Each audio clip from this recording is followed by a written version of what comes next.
എല്ലാ പ്രിയപ്പെട്ടവർക്കും യേശുക്രിസ്തുവിൻ്റെ നാമത്തിലുള്ള സ്നേഹവന്ദനത്തെ അറിയിക്കുന്നു. നമുക്ക് ഒരുമിച്ച് ചിന്തിക്കാൻ റോമലേഖനം 8:10 മുതൽ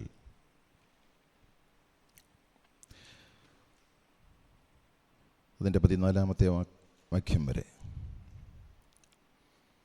യേശുവിനെ മരിച്ച് 10-ാമത്തെ വാക്യം, ക്രിസ്തു നിങ്ങളിലുണ്ടെങ്കിലോ ശരീരം പാപനിമിത്തം മരിക്കേണ്ടതെങ്കിലും ആത്മാവ് നീതി നിമിത്തം ജീവനാകുന്നു. യേശുവിനെ മരിച്ചവരിൽ നിന്ന് ഉയർപ്പിച്ചവൻ്റെ ആത്മാവ് നിങ്ങളിൽ വസിക്കുന്നുവെങ്കിൽ ക്രിസ്തു യേശുവിനെ മരണത്തിൽ നിന്ന് ഉയർപ്പിച്ചവൻ നിങ്ങളിൽ വസിക്കുന്ന തൻ്റെ ആത്മാവിനെ കൊണ്ട് നിങ്ങളുടെ മർത്യ ശരീരത്തെയും ജീവിപ്പിക്കും. ആകയാൽ സഹോദരന്മാരെ, നാം ജഡത്തെ അനുസരിച്ച് ജീവിക്കേണ്ടതിന് ജഡത്തിനല്ല കടക്കാരാകുന്നത്. നിങ്ങൾ ജഡത്തെ അനുസരിച്ച് ജീവിക്കുന്നുവെങ്കിൽ മരിക്കും നിശ്ചയം. ആത്മാവിനാൽ ശരീരത്തിൻ്റെ പ്രവൃത്തികളെ മരിപ്പിക്കുന്നുവെങ്കിലോ നിങ്ങൾ ജീവിക്കും. ദൈവാത്മാവ് നടത്തുന്നവർ ഏവരും ദൈവത്തിൻ്റെ മക്കളാകും. ഞാൻ ഈ ദൈവവചനം നമ്മൾ ഒരുമിച്ച് ചിന്തിക്കുകയാണ്. ദൈവവചനം പഠിപ്പിക്കുമ്പോൾ വളരെ ഭയത്തോടു കൂടിയാണ് ഇവിടെ നിന്ന് പഠിപ്പിക്കുന്നത്. കാരണം ദൈവവചനം പഠിപ്പിക്കുന്നത് ഒരു മനുഷ്യൻ ബൈബിളിൽ നിന്ന് പഠിപ്പിക്കുന്നതല്ല, ദൈവം ഒരു മനുഷ്യനിൽ കൂടി പഠിപ്പിക്കുന്നതാണ്. വീണ്ടും ഒന്നുകൂടെ ഞാൻ പറയാം. ദൈവവചനം പഠിപ്പിക്കുന്നത് ഒരു മനുഷ്യൻ ബൈബിളിൽ നിന്ന് പഠിപ്പിക്കുന്നതല്ല, ദൈവം ഒരു മനുഷ്യനിൽ കൂടി നമ്മളെ പഠിപ്പിക്കുന്നതാണ്. അതുകൊണ്ട് തന്നെ വളരെ ഭയത്തോടു കൂടി വേണം ഇതിനെ കൈകാര്യം ചെയ്യണമെന്നുള്ളത് കൊണ്ട് ഞാനിതിനകത്ത് കയറി പഠിപ്പിക്കാനല്ല, ദൈവം തന്നെ എന്നിൽ കൂടി പഠിപ്പിക്കണം. എന്നെങ്കിൽ മാത്രമേ അത് ദൈവത്തിൻ്റെ വചനമായി മാറൂ. അത് കേൾക്കുന്നവരും ആ തരത്തിൽ സ്വീകരിച്ചാലേ നിങ്ങൾക്കും അത് പ്രയോജനകരമാകും. കാരണം ഇതൊരു മനുഷ്യൻ ബൈബിളിൽ നിന്ന് പഠിപ്പിക്കുന്നതല്ല, ദൈവം ബൈബിളിൽ നിന്ന് നമ്മുടെ അനുഗ്രഹത്തിന് വേണ്ടി നമ്മളെ പഠിപ്പിക്കുന്നതാണ്. റോമാലേഖനം എന്ന് പറയുന്നത്, ഞാൻ കഴിഞ്ഞ ദിവസം അതിനെപ്പറ്റി പറഞ്ഞതാണ്, രക്ഷയ്ക്കായുള്ള ദൈവശക്തിയാണ്. നമ്മളെ രക്ഷിക്കുന്ന ദൈവശക്തി. മനുഷ്യൻ ഒരിക്കലും സ്വയമായി രക്ഷ പ്രാപിക്കാൻ പറ്റില്ല. നമ്മളെ എങ്ങനെയാണ് ദൈവശക്തി തന്ന് നമ്മളെ രക്ഷിക്കുന്നത്? അതിൻ്റെ അർത്ഥം നമ്മൾ മരണം വരെ കർത്താവാണ് നമ്മളെ രക്ഷിക്കുന്നത്. കൃപയാലല്ലാതെ നമ്മളെ നീതീകരണം നടക്കത്തില്ല. കൃപയാലല്ലാതെ നമ്മുടെ വിശുദ്ധീകരണം നടക്കത്തില്ല. കൃപയാലല്ലാതെ നമ്മുടെ തേജസ്കരണം നടക്കത്തില്ല. പലപ്പോഴും മനസ്സിലാക്കി വച്ചിരിക്കുന്നത് കൃപയാലാണ് നമ്മൾ രക്ഷ പ്രാപിക്കുന്നതെന്നാണ് പലരും മനസ്സിലാക്കുന്നു. അതിനുശേഷം വിശുദ്ധീകരണമെന്ന് പറയുന്നത് കൃപയാലല്ല, നമ്മൾ പ്രവർത്തിച്ച് നേടുന്നതാണെന്ന്, തേജസ്കരണം ദൈവം ചെയ്യുന്നതുമാണെന്നാണ് മനസ്സിലാക്കി വച്ചിരിക്കുന്നത്. പക്ഷെ അതിൻ്റെ ഒരു കുഴപ്പം ഒരിക്കലും നമ്മൾ വിശദീകരണം പ്രാപിക്കത്തില്ല എന്നുള്ളതാണ്. ദൈവം നീതീകരിച്ചത് യേശുവിൻ്റെ നീതി നമ്മുടെ മേൽ കണക്കിട്ടിട്ടാണ് നീതീകരിച്ചത്. അപ്പോൾ ദൈവത്തിൻ്റെ നീതിയുടെ സ്റ്റാൻഡേർഡ് യേശുവിൻ്റെ നീതിയാണ്. പിതാവാം ദൈവം നൽകിയ എല്ലാ കൽപ്പനയും നമുക്ക് പകരമായി യേശു അനുസരിച്ചു. ആ നീതിയാണ് എൻ്റെ മേൽ കണക്കിട്ടത് കൊണ്ടാണ് എനിക്ക് പിതാവുമായിട്ട് സമാധാനമായത്. ഞാൻ കഴിഞ്ഞ ദിവസം അതിനെപ്പറ്റി നമ്മൾ ഒരുമിച്ച് പഠിച്ചു. കാരണം പാപത്തോടെ ദൈവത്തിന് എപ്പോഴും ശത്രുത്വമാണ്. പാപമെന്ന് പറയുന്നത് ദൈവം പറഞ്ഞിരിക്കുന്ന, ദൈവത്തിനേക്കാൾ അപ്പുറമായി എന്തിനെ സ്നേഹിക്കുന്നു അത് പാപമാണ്. ദൈവിക കൽപ്പനകൾ അനുസരിക്കാതിരിക്കുന്നത് പാവമാണ്. അപ്പോൾ ദൈവം എന്തെല്ലാം പറഞ്ഞിട്ടുണ്ടോ അതെല്ലാം പാവമാണ്. അത് ദൈവസ്നേഹത്തോടെ അനുസരിക്കുകയും വേണം, ദൈവസ്നേഹത്തോടെ നടക്കുകയും വേണം. ഇതെല്ലാം നമ്മൾ നോക്കുമ്പോൾ നമ്മളെക്കൊണ്ട് ഇതൊരിക്കലും പ്രാപ്യമല്ല, അപ്രാപ്യമാണ്. അപ്പോൾ ക്രൂശിലെ സ്നേഹം എന്താണെന്ന് ചോദിച്ചാൽ, ദൈവം തന്നെ മനുഷ്യനായി നമുക്ക് പകരമായിട്ട് ഇറങ്ങി വന്ന്, ദൈവം പ്രതീക്ഷിച്ച, അല്ലെ ദൈവം നമ്മളിൽ നിന്ന് ഡിമാൻഡ് ചെയ്യുന്ന ആ നീതി ദൈവം ഒരു മനുഷ്യനായി നമുക്ക് പകരമായിട്ട് ചെയ്ത് പൂർത്തീകരിച്ച് നേടിയെടുത്തു. അത് നമ്മൾ വിശ്വസിക്കുമ്പോൾ നമുക്ക് ആ നീതി കണക്കിടുകയാണ്. നിർഭാഗ്യവശാൽ പല സഭകളിലും ഈ നീതീകരണം പഠിപ്പിക്കുന്നില്ല. രക്ഷ എന്തെന്ന് പോലും പഠിപ്പിക്കുന്നില്ല. രക്ഷ എന്ന് പറഞ്ഞാൽ നമ്മളൊരു തീരുമാനമെടുത്താൽ രക്ഷിക്കപ്പെട്ടു, ഇനിയും നമ്മൾ വിശുദ്ധ ജീവിതം നയിച്ചാൽ അങ്ങ് സ്വർഗത്തിലെത്തും. അത് ഭയങ്കര അപകടമാണ്. കാരണം വിശുദ്ധി കൂടാതെ ദൈവത്തെ കാണാനൊക്കില്ല. എന്ത് വിശുദ്ധി? വിശുദ്ധനായ ദൈവം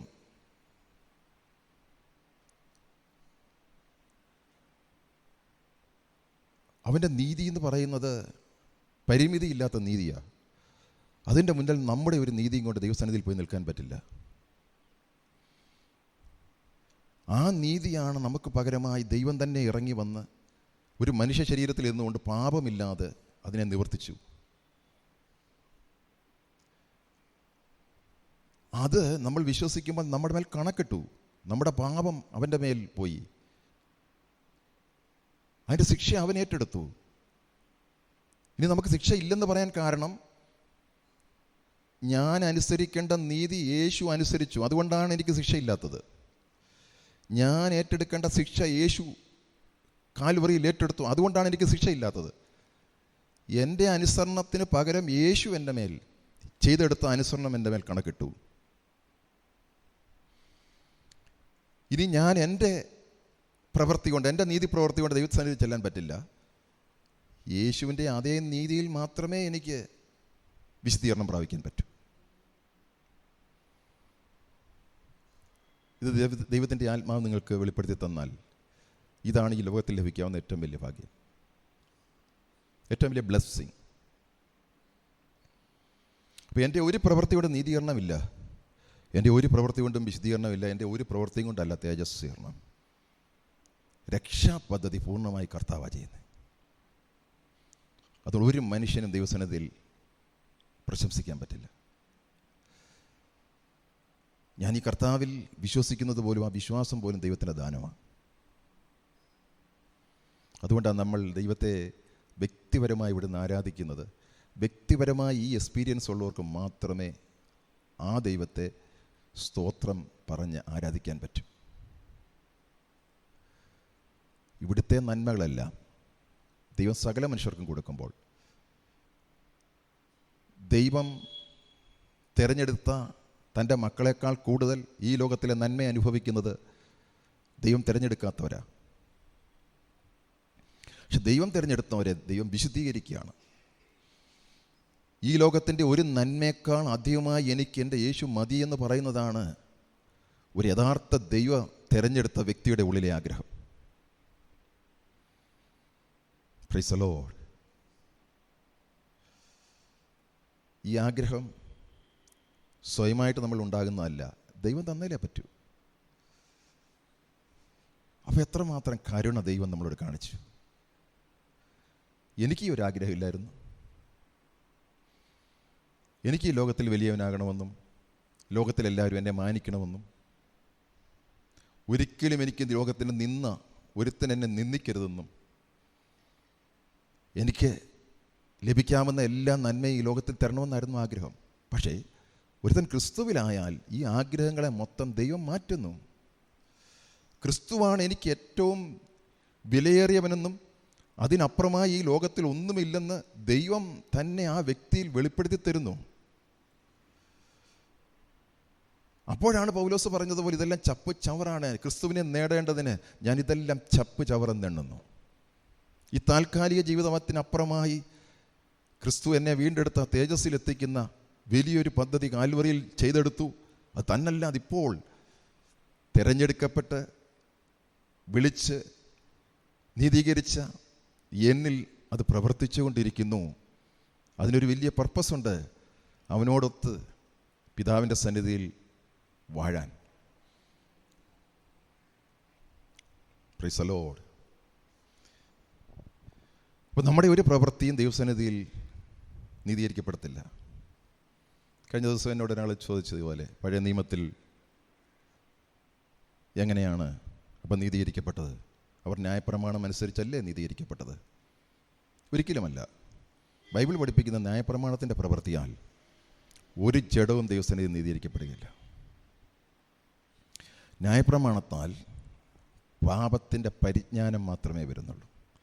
ഞാൻ എത്രമാത്രം പാപിയാണ്, ന്യായപ്രമാണം കിട്ടിയപ്പോൾ ഈ പ്രമാണത്തിൽ ഒന്നുപോലും അനുസരിക്കാൻ എന്നെക്കൊണ്ട് കഴിയത്തില്ലല്ലോ എന്നുള്ള പരിജ്ഞാനം മാത്രമേ ഉള്ളൂ. പക്ഷേ നിർഭാഗ്യവശാൽ ഈ ന്യായപ്രമാണം അനുസരിച്ച് ഞാൻ സ്വർഗത്തിൽ പോകുമെന്ന് കണക്കുകൂട്ടി വച്ചിരിക്കുന്ന അനേകർ, അവരുടെ നീതി ദൈവസന്നിധിയിൽ ശിക്ഷായോഗ്യമായി തീരും.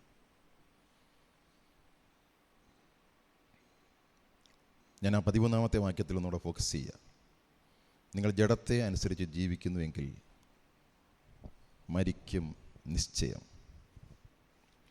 എന്നെ ഒത്തിരി ചിന്തിപ്പിച്ച വചനമാണ്.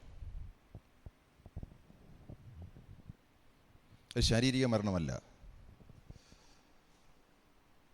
ആത്മാവുള്ള വ്യക്തിയും ജഡത്തെ അനുസരിച്ച് ജീവിച്ചാൽ മരിക്കും. ആത്മാവില്ലാത്ത വ്യക്തിയും ജഡത്തെ അനുസരിച്ച് ജീവിച്ചാൽ ശാരീരികമായി മരിക്കും. നിത്യമരണത്തെപ്പറ്റി അവിടെ പറഞ്ഞേക്കാം. അതാരോടാ പറഞ്ഞിരിക്കുന്നത്? 10-ാമത്തെ വാക്യം. ആകയാൽ സഹോദരന്മാരെ, വീണ്ടും ജനിച്ച ദൈവത്തിൻ്റെ മക്കളോടാണ് പറഞ്ഞേക്കുന്നത്, നാം ജഡത്തെ അനുസരിച്ച് ജീവിക്കേണ്ടതിന് ജഡത്തിനല്ല കടക്കാരാകുന്നത്. നിങ്ങൾ ജഡത്തെ അനുസരിച്ച് ജീവിക്കുന്നുവെങ്കിൽ മരിക്കും നിശ്ചയം. ഒരു ഭയങ്കര വചനമാണ്. വീണ്ടും ജനിച്ച ദൈവപൈതലെ, ജഡത്തെ അനുസരിച്ച് ജീവിക്കുന്നെങ്കിൽ നിത്യമരണം, നരകത്തിൽ പോകും നിശ്ചയം.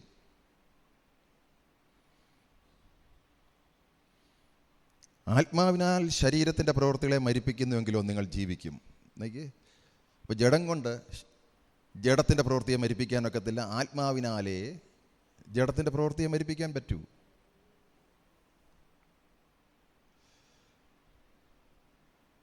എന്നോട് ഒരു ദൈവദാസൻ ഇങ്ങനെ ചോദിച്ചു, ഞങ്ങൾ ആത്മാവിലൊക്കെ ആരാധിക്കുന്നു, ദൈവത്തെ മഹത്വപ്പെടുത്തുന്നു. ഞാൻ ചോദിച്ചു, ജഡം എത്രമാത്രം മരിച്ചു? അതോ ജഡം ഒന്നുകൂടെ സ്ട്രോങ് ആയോ? ഈ ലോകത്തിൽ ഇതെല്ലാം കിട്ടും അതെല്ലാം കിട്ടുമെന്നാണോ ആരാധന കഴിയുമ്പം വരുന്നത്? അതോ ഇതൊന്നും വേണ്ടാന്ന് ഈ ആരാധന കഴിഞ്ഞപ്പോൾ സമ്മതിച്ചോ? അപ്പോൾ ആത്മാവ് ശരീരത്തിൻ്റെ പ്രവൃത്തിയെ മരിപ്പിച്ചില്ലല്ലോ.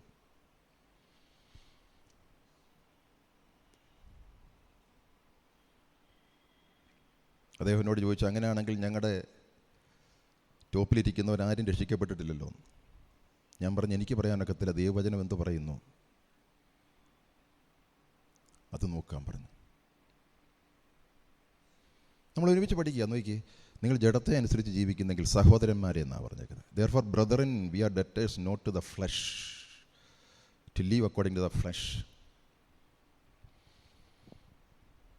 നിങ്ങൾ ജഡത്തെ അനുസരിച്ച് ജീവിക്കുന്നുവെങ്കിൽ മരിക്കും നിശ്ചയം. ആത്മാവിനാൽ ശരീരത്തിൻ്റെ പ്രവൃത്തിയെ മരിപ്പിക്കുന്നുവെങ്കിലോ നിങ്ങൾ ജീവിക്കും. എന്നെ ഒത്തിരി ചിന്തിപ്പിച്ചൊരു കാര്യം അതിൻ്റെ അകത്ത്, നമുക്കൊരിക്കലും സ്വയമായിട്ട് ശരീരത്തിൻ്റെ പ്രവൃത്തിയെ മരിപ്പിക്കാൻ പറ്റില്ല, ആത്മാവിനാലേ പറ്റൂ.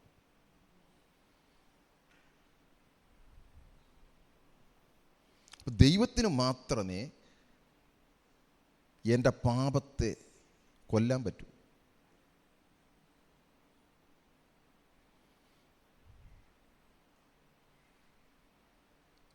മോഹൻ, നിന്റെ പാപത്തെ നീ കൊല്ലുന്നുണ്ടോ? ആ പാപം എന്താ? ഞാനാ പാപം, ജഡം. ഞാൻ നിൽക്കുക, എൻ്റെ മോഹം നിൽക്കുകയാണ്, മറ്റുള്ളവരിൽ നിന്ന് മഹത്വം ആഗ്രഹിച്ച് നിൽക്കുകയാണ്, എൻ്റെ ഇഷ്ടങ്ങൾ നിൽക്കുകയാണ്. ഇതിനെ കൊല്ലാൻ പറ്റുന്നുണ്ടോ?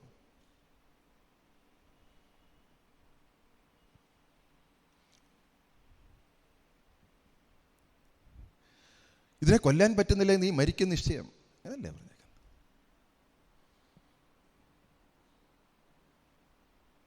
അതിൻ്റെ അർത്ഥം എന്താ? എൻ്റെ ജഡത്തിൽ നിന്ന് ദൈവത്തെ പ്രസാദിപ്പിക്കുന്നതൊന്നുമില്ല. നോക്കാം. ജീസസ്.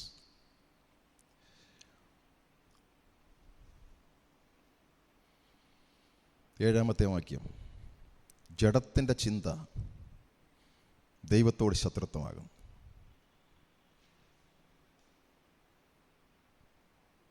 വീണ്ടും ജനിക്കുന്നതിന് മുമ്പ് എൻ്റെ ചിന്ത മൊത്തം ദൈവത്തോട് ശത്രുത്വമായിരുന്നു. നല്ല ചിന്ത പോലും ദൈവത്തോട് ശത്രുത്വമായിരുന്നു. കാരണം അത് ദൈവത്തിന് കീഴ്പ്പെടുന്ന ഒരു ചിന്തയല്ല. ദൈവത്തിൻ്റെ ന്യായപ്രമാണത്തിന് കീഴ്പ്പെടുന്നില്ല, കീഴ്പ്പെടാൻ കഴിയത്തുമില്ല. എൻ്റെ ജഡത്തിന് ദൈവത്തിൻ്റെ ന്യായപ്രമാണത്തിന് കീഴ്പ്പെടാൻ പറ്റത്തില്ല. എൻ്റെ ചിന്ത ദൈവത്തോട് ശത്രുത്വമായിരുന്നു ഞാൻ വീണ്ടും ജനിക്കുന്നതിന് മുമ്പ്. ഇപ്പോഴും എൻ്റെ ജഡത്തിൻ്റെ ചിന്ത ദൈവത്തോട് ശത്രുത്വമാണ്. ദൈവത്തിൻ്റെ ന്യായപ്രമാണത്തിന് കീഴ്പ്പെടുന്നില്ല. തീരുമാനമെടുക്കും, ഡിസംബർ 31 തീരുമാനമെടുക്കും, പക്ഷേ കീഴ്പ്പെടാൻ പറ്റില്ല. കീഴ്പ്പെടാൻ കഴിയില്ലെന്ന് ബൈബിൾ പഠിപ്പിക്കുമ്പോൾ ഒരിക്കലും എനിക്ക് സ്വയമായി എൻ്റെ പാപത്തെ മരിപ്പിക്കാൻ പറ്റില്ല.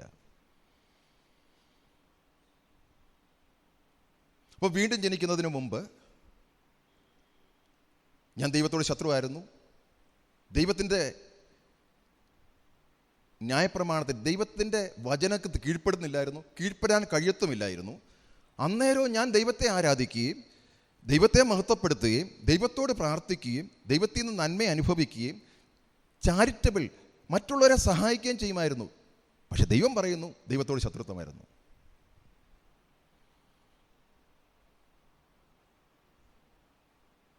ഇന്ന് അനേകർ അനാഥ മന്ദിരം നടക്കുന്നു, നല്ല പ്രവൃത്തികൾ ചെയ്യുന്നു, മറ്റുള്ളവരെ സ്നേഹിക്കുന്നു, മരിക്കാൻ പോകുന്നവരെ രക്ഷിക്കുന്നു, മറ്റ് പല നന്മകൾ ചെയ്യുന്നു, വീട് വെച്ച് കൊടുക്കുന്നു, 30 വീട് 40 വീട് വെച്ച് കൊടുക്കുന്നു. പക്ഷെങ്കിൽ ദൈവത്തോട് ശത്രുത്വമാകും. ജഡത്തിൻ്റെ ചിന്ത ദൈവത്തോട് ശത്രുത്വമാണ്. അത് ദൈവത്തിൻ്റെ ന്യായപ്രമാണത്തിൽ കീഴ്പ്പെടുന്നില്ല, കീഴ്പ്പെടാൻ കഴിയുന്നതുമില്ല. ആ ചെയ്യുന്ന നല്ല പ്രവർത്തിക്കും ദൈവവുമായിട്ട് എന്ത് ബന്ധം? ദൈവത്തിന് കീഴ്പ്പെടുന്നില്ലല്ലോ. അടുത്ത വചനം കൂടെ നോക്കിയാൽ, ജഡ സ്വഭാവമുള്ളവർക്ക് ദൈവത്തെ പ്രസാദിപ്പിക്കാൻ കഴിയില്ല. എൻ്റെ ഒരു പ്രവൃത്തിക്കും ദൈവത്തെ പ്രസാദിപ്പിക്കാൻ കഴിയില്ല. അനേകർ വിചാരിച്ചുകൊണ്ടിരിക്കുന്നു, ഞാൻ ദൈവത്തെ ആരാധിക്കുമായിരുന്നു വേറൊരു സഭയിൽ. ഞാനിത് വ്യക്തിപരമായിട്ട് പറയുന്നില്ലെന്നേ ഉള്ളൂ. ഞാൻ വിചാരിച്ചുകൊണ്ടിരുന്നത് ഞാൻ ദൈവത്തെ ആരാധിക്കുവാണെന്നും ദൈവത്തിന് വേണ്ടി വളരെ കാര്യങ്ങൾ ചെയ്യുവാണെന്നും വചനം പഠിക്കുകയായിരുന്നു, പല കാര്യങ്ങളും ചെയ്തു, കറക്റ്റ് സമയത്തിന് ചെല്ലുന്നു, ആരാധിക്കുന്നു. പക്ഷെ ദൈവം പ്രസാദിക്കുന്നില്ല.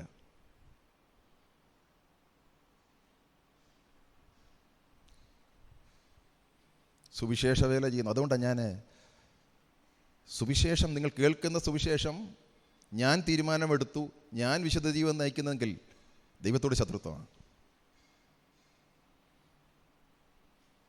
ഒരുപക്ഷെ പ്രഗത്ഭരായ ബൈബിൾ പ്രീച്ചേഴ്സ് ആയിരിക്കാം. നിങ്ങൾ വിശുദ്ധ ജീവൻ നയിച്ചാൽ നിത്യതയിലെത്തും എന്നാ പഠിപ്പിക്കുന്നെങ്കിൽ ദൈവത്തോട് ശത്രുത്വമാണ്. നമുക്കൊരു വിശുദ്ധ ജീവൻ നയിക്കാമായിരുന്നെങ്കിൽ യേശു നമുക്ക് പകരമായി ഒരു വിശുദ്ധ ജീവൻ നയിക്കേണ്ട കാര്യമുണ്ടോ?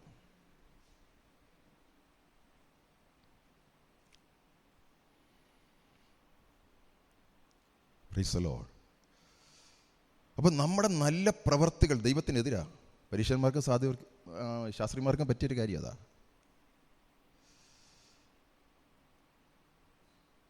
എന്തുകൊണ്ടാണ് അവർക്ക് യേശുവിനിൽ വിശ്വസിക്കാൻ കഴിയാഞ്ഞത്?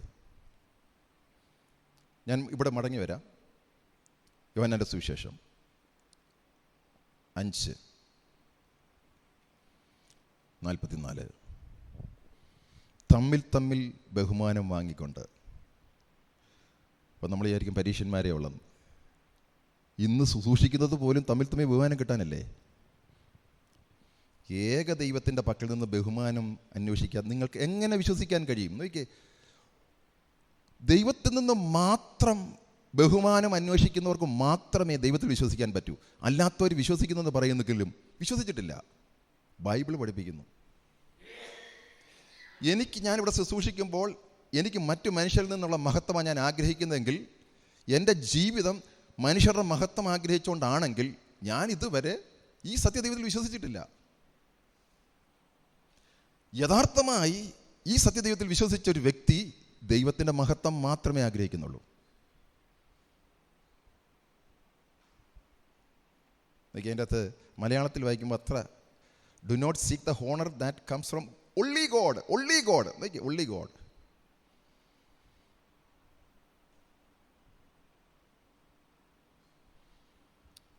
ദൈവത്തിൻ്റെ മഹത്വം അന്വേഷിക്കുന്ന വ്യക്തികൾക്ക് ഈ ലോകത്തിൽ നിന്ന് മഹത്വം കിട്ടാറില്ല.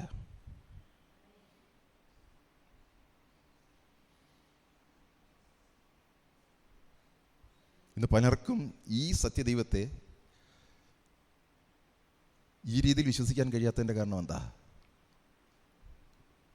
അവരുടെ വിശ്വാസം ശരിയല്ലാത്തതിൻ്റെ കാരണം അവർ മറ്റുള്ളവരുടെ മഹത്വം അന്വേഷിക്കുന്നത്. ഇന്ന് ബൈബിൾ പഠിപ്പിക്കുന്നവർ, പാസ്റ്റർമാർ ജനത്തിൻ്റെ മഹത്വമാണ് അവർ പ്രതീക്ഷിക്കുന്നത്, അല്ലേ? ദൈവത്തിൽ നിന്നുള്ള മഹത്വമാണോ? അതുകൊണ്ടാണ് ഞാൻ പ്രാരംഭമായിട്ട് പറഞ്ഞത്, ബൈബിൾ പഠിപ്പിക്കുന്നത് ഒരു മനുഷ്യൻ ബൈബിളിൽ നിന്ന് പഠിപ്പിക്കുകയാണെങ്കിൽ മഹത്വം എനിക്കായിരിക്കും, അല്ലേ? ഞാൻ ആ ബൈബിളിൽ നിന്ന് പഠിപ്പിക്കുന്നെങ്കിൽ ദൈവം ബൈബിളിൽ നിന്ന് എന്നിൽ കൂടെ പഠിപ്പിക്കുക, അതിൻ്റെ മഹത്വം ദൈവത്തിന് മാത്രമാണ്. Glory to Lord. റോമലേഖനത്തിലേക്ക് തന്നെ നമുക്ക് വരാം. അതിൻ്റെ ഇടയ്ക്ക് ഇങ്ങനെ 8:13 നമ്മൾ വായിച്ചത്. നീ ജഡത്തെ അനുസരിച്ച് ജീവിക്കുന്നുവെങ്കിൽ മരിക്കും. അപ്പോൾ ഒരു ക്വസ്റ്റ്യൻ വരാം, യഥാർത്ഥമായിട്ട് വീണ്ടും ജനിച്ചൊരു വ്യക്തിയുടെ രക്ഷ നഷ്ടപ്പെട്ടു പോകും? ഈ വചനത്തിൻ്റെ അടിസ്ഥാനത്തിൽ നിങ്ങൾ ജഡത്തെ, സഹോദരന്മാരോടാണ് പറഞ്ഞത്, സഹോദരന്മാരെ വീണ്ടും ജനിച്ചവരോടാണ് പറഞ്ഞത്, നിങ്ങൾ ജഡത്തെ അനുസരിച്ച് ജീവിക്കുന്നുവെങ്കിൽ മരിക്കും നിശ്ചയം എന്ന് പറഞ്ഞാൽ ഇറ്റേണൽ ഡെത്തിൻ്റെ കാര്യമാണ് പറഞ്ഞേക്കുന്നത്. യഥാർത്ഥമായി വീണ്ടും ജനിച്ചൊരു വ്യക്തി ഒരിക്കലും നിത്യനരകത്തിലേക്ക് പോവില്ല. അതിൻ്റെ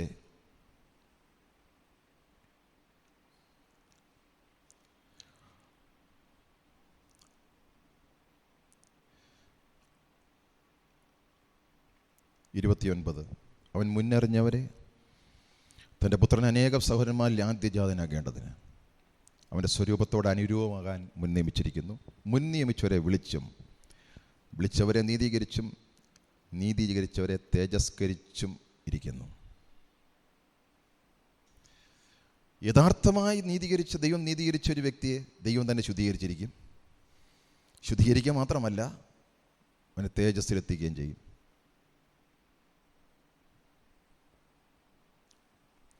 അപ്പം നമ്മളെങ്ങനെ ഈ വചനത്തെ കാണാം?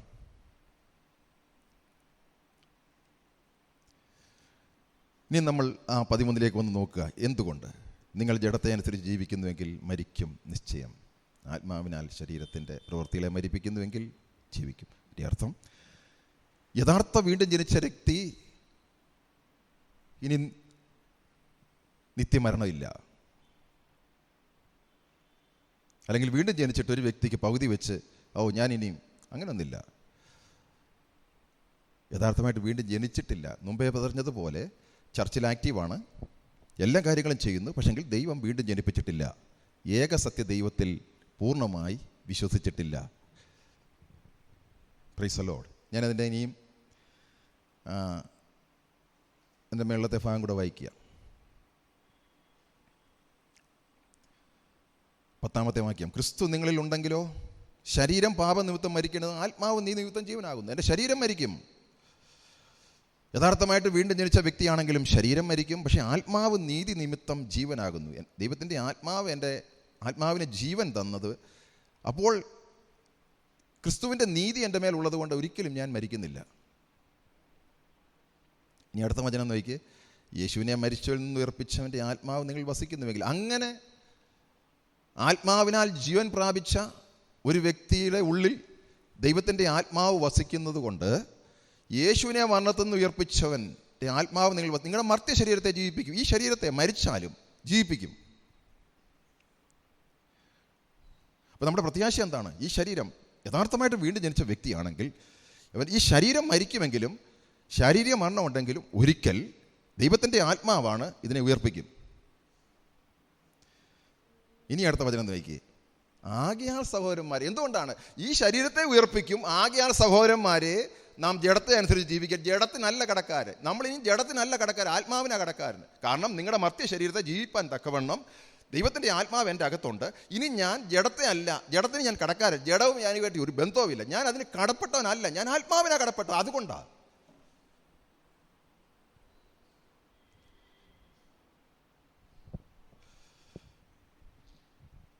എൻ്റെ ശരീരത്തെ ജീവിപ്പിക്കുന്ന അതേ ആത്മാവ് എന്നെയും പാപത്തെ മരിപ്പിക്കാൻ തക്കവണ്ണം എൻ്റെ അകത്ത് പ്രവർത്തിക്കുമെന്നാണ്.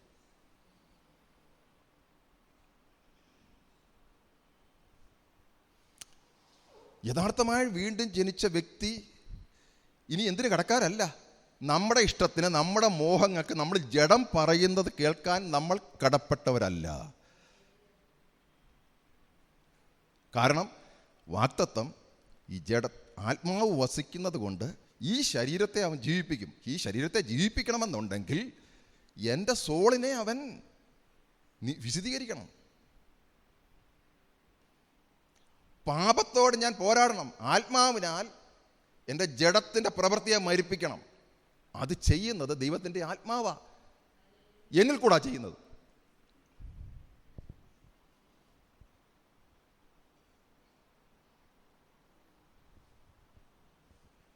പലരും വിചാരിച്ചുകൊണ്ടിരുന്നത് ഈ പ്രോസ്പെരിറ്റിക്കാർ പ്രസംഗിച്ച് ഒരിക്കൽ രക്ഷിക്കപ്പെട്ട് കഴിഞ്ഞാൽ പിന്നെ പാപം ചെയ്താലും കുഴപ്പമില്ല. നോ. അവൻ്റെ ഉള്ളിൽ യേശുവിൻ്റെ ആത്മാവ് വന്നിട്ടുണ്ടെങ്കിൽ ആ ആത്മാവ് ആ വ്യക്തിയെ കൂടുള്ള പ്രവൃത്തിയെ മരിപ്പിക്കും. എന്നെങ്കിലേ എൻ്റെ മർത്യ ശരീരത്തെ ഉയർപ്പിക്കുമെന്നുള്ള വാഗ്ദാനം കിടക്കുക. ദൈവത്തിൻ്റെ ആത്മാവ് എൻ്റെ അകത്ത് വന്നത് എൻ്റെ മർത്യ ശരീരത്തെ ഉയർപ്പിക്കാൻ വേണ്ടി മാത്രമല്ല, എൻ്റെ പാപത്തെ കൂടെ മരിപ്പിക്കാനാണ്.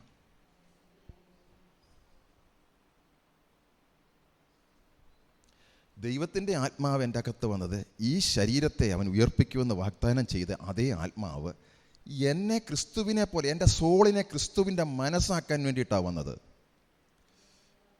അല്ലാതെ ഈ ലോകത്തിലെ എല്ലാ മോഹവും തരാമെന്ന് അന്യഭാഷയിൽ പ്രാർത്ഥിച്ചു കഴിയുമ്പോൾ പറയാൻ വേണ്ടിയിട്ടല്ല. അത് വേറൊരു ആത്മാവാണ്.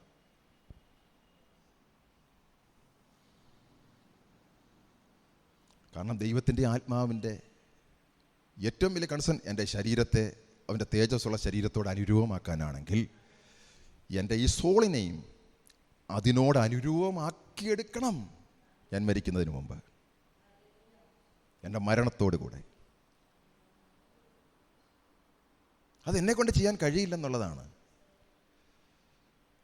പക്ഷേ എന്നെ പൂർണ്ണമായി എന്നെ വിശദീകരിച്ചെങ്കിൽ മാത്രമേ എന്നെ നിത്യതയിലേക്ക് കയറ്റാൻ പറ്റൂ.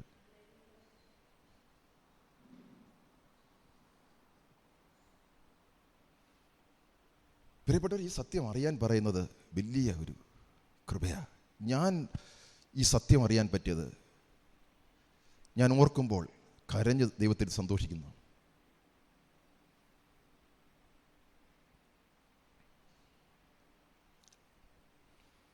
യഥാർത്ഥമായി വീണ്ടും ജനിച്ചൊരു വ്യക്തി ജഡത്തിന് കടക്കാനല്ല.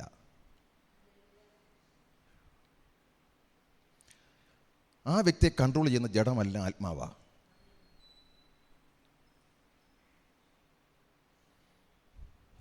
അതുകൊണ്ടാണ് ഞാൻ ആദ്യമേ പറഞ്ഞത്, ദൈവം ഒരാളെ നീതീകരിച്ചാൽ വിശദീകരിച്ചിരിക്കും. അവിടെ എൻ്റെ കഴിവ് കൊണ്ടെന്ന് പറഞ്ഞാൽ ഗോസ്പലല്ല, അത് സുവിശേഷമല്ല.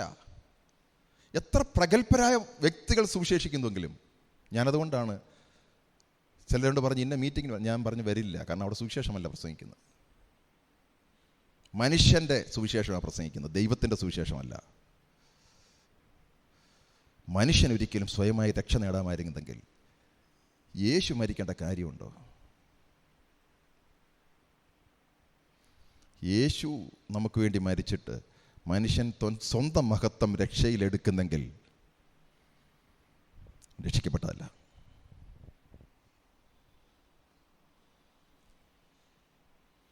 ആകയാൽ സഹോദരന്മാരെ, ആകയാലിന് വളരെ ഇമ്പോർട്ടൻ്റാണ്. കാരണം മേളത്തെ വചനം ദൈവത്തിൻ്റെ ആത്മാവിൻ്റെ അത് വസിക്കുന്ന ഈ മർത്യ ശരീരത്തെ ഉയർപ്പിക്കും. ആകയാൽ സഹോദരന്മാരെ, നിങ്ങളിനിയും ഈ ജഡത്തിന് കടക്കാരല്ല, ഇതിനെ ഉയർപ്പിക്കാൻ വെച്ചിരിക്കുക. ഈ ജഡത്തിനല്ല കടക്കാൻ, ആത്മാവിന് കടക്കാരാ. ആത്മാവിലായി നിങ്ങൾ ജീവിക്കണം. ആത്മാവിൽ എന്തോ ചെയ്യണം? ഈ ശരീരത്തിൻ്റെ പ്രവൃത്തിയെ മരിപ്പിക്കണം. അപ്പം ഞാനാണോ മരിപ്പിക്കുന്നത്? ഞാനാ മരിപ്പിക്കുന്നത്. പക്ഷെങ്കിൽ ആത്മാവ് എന്നിൽ കൂടിയാണ് മരിപ്പിക്കുന്നത്.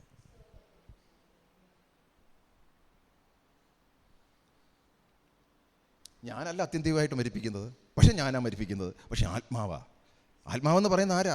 ദൈവമാ. നമ്മൾ പറയുമ്പോൾ അങ്ങോട്ടും ഇങ്ങോട്ടും തട്ടുന്ന ശക്തിയല്ല ആത്മാവ്, ദൈവം. എല്ലാവരും ഒന്ന് ആത്മാവിൽ ആരാധിച്ചെന്ന് പറയുമ്പോൾ വരുന്നതല്ല ആത്മാവ്. കാരണം അത് ദൈവമാണ്.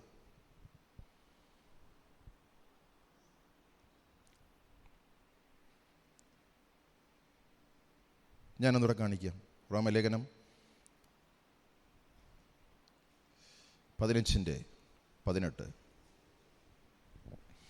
ക്രിസ്തു, പൗലോസ് പറയുക, ക്രിസ്തു ഞാൻ മുഖാന്തരം ജാതികളുടെ ഇടയിൽ അനുസരണത്തിനായിട്ട് വചനത്താലും പ്രവൃത്തിയാലും അടയാളങ്ങളും അത്ഭുതങ്ങളാലും ശക്തി കൊണ്ടും പരിശുദ്ധാത്മാവിൻ്റെ ശക്തി കൊണ്ടും പ്രവർത്തിച്ചതല്ലാതെ. അതൊക്കെ ക്രിസ്തു ഞാൻ മുഖാന്തരം. ഞാൻ ആരംഭത്തിൽ പ്രസംഗിക്കാൻ തുടങ്ങിയപ്പോഴേ പറഞ്ഞു, ഇത് മനുഷ്യൻ പ്രസംഗിക്കുകയല്ല, ദൈവം മനുഷ്യൻ മുഖാന്തരം.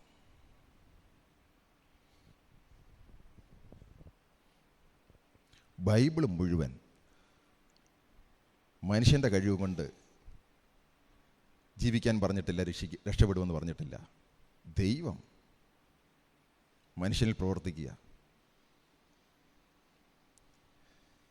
ക്രിസ്തു ഞാൻ മുഖാന്തരം ജാതികളുടെ അനുസരണത്തിനായിട്ട് വചനത്താലും പ്രവൃത്തിയാലും അടയാളങ്ങളോടും അത്ഭുതങ്ങളും ശക്തിയും കൊണ്ടും പരിശുദ്ധാത്മാവിൻ്റെ ശക്തി കൊണ്ട് പ്രവർത്തിച്ചാൽ മറ്റൊന്നും മിണ്ടുവാൻ ഞാൻ തുനികയില്ല. നോക്കി, ഇപ്പം നിങ്ങൾ വിചാരിച്ചോണം, പ്രശംസ ആർക്കെടുക്കുന്നു? ഇന്ന ദൈവദാസൻ പ്രാർത്ഥിച്ചപ്പോൾ ഇത്ര പേർക്ക് സൗഖ്യം വന്നു, അല്ലേ?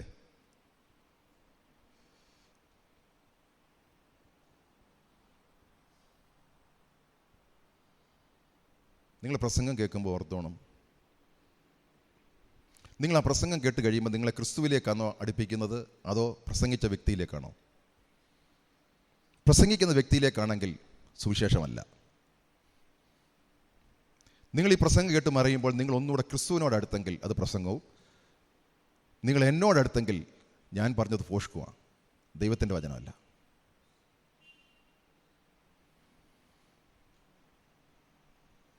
നിങ്ങൾ കേൾക്കുന്ന ടി വിയിൽ കൂടിയാണെങ്കിലും, എവിടെ കൺവെൻഷനിലാണെങ്കിലും, എവിടെ ഏത് വ്യക്തിയിൽ കൂടിയാണേലും,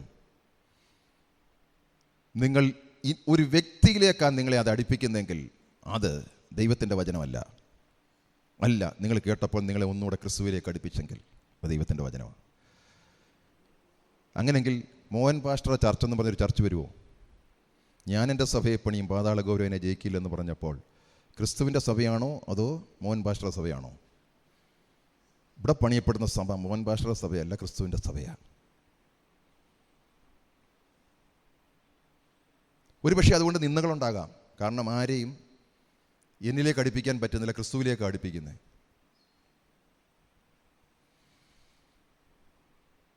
എന്നിലേക്ക് അടുപ്പിക്കുകയായിരുന്നെങ്കിൽ മോഹൻ പാസ്റ്റർ എന്ന് പറഞ്ഞ് പലരും വരാമായിരുന്നു.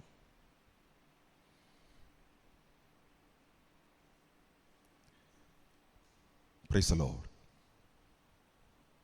കാരണം ഈ ഭൂമിയിൽ ഒരു വ്യക്തിക്കും ഒരു വ്യക്തിയെ ചേഞ്ച് ചെയ്യാൻ പറ്റത്തില്ല. എനിക്ക് എൻ്റെ കുടുംബത്തിലെ ഒരു വ്യക്തിയെ പോലും ചേഞ്ച് ചെയ്യാൻ പറ്റത്തില്ല, ദൈവം വിചാരിക്കണം. ഈ സഭയിലെ ഒരു വ്യക്തിയെയും ദൈവത്തിന് മാറ്റണമെങ്കിൽ ദൈവം വിചാരിക്കണം. ഈ ദേശത്തൊരു വ്യക്തിയെ മാറ്റണമെങ്കിൽ ദൈവം വിചാരിക്കണം. മനുഷ്യന് ലൂടെ ദൈവം വചനം സംസാരിക്കും. അതിൻ്റെ മഹത്വവും ദൈവത്തിനാണ്.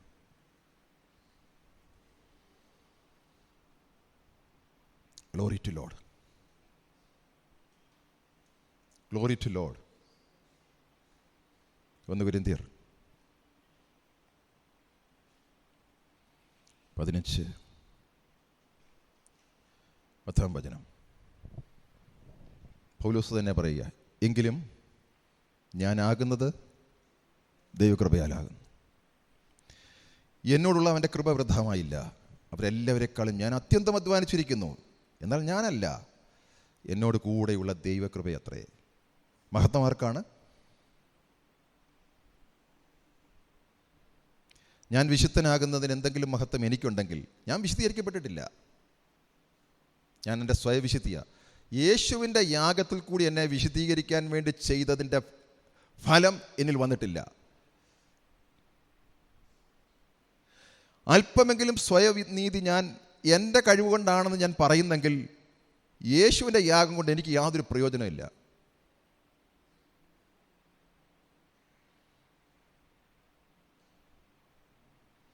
ഞാൻ ഇന്നിവിടെ നിന്ന് ഈ ദൈവവചനം ശുശ്രൂഷിക്കാൻ പറ്റുന്നത് എൻ്റെ കഴിവ് കൊണ്ടാണെന്ന് പറഞ്ഞാൽ യേശുവിൻ്റെ യാഗവുമായിട്ട് എനിക്ക് യാതൊരു ബന്ധവുമില്ല.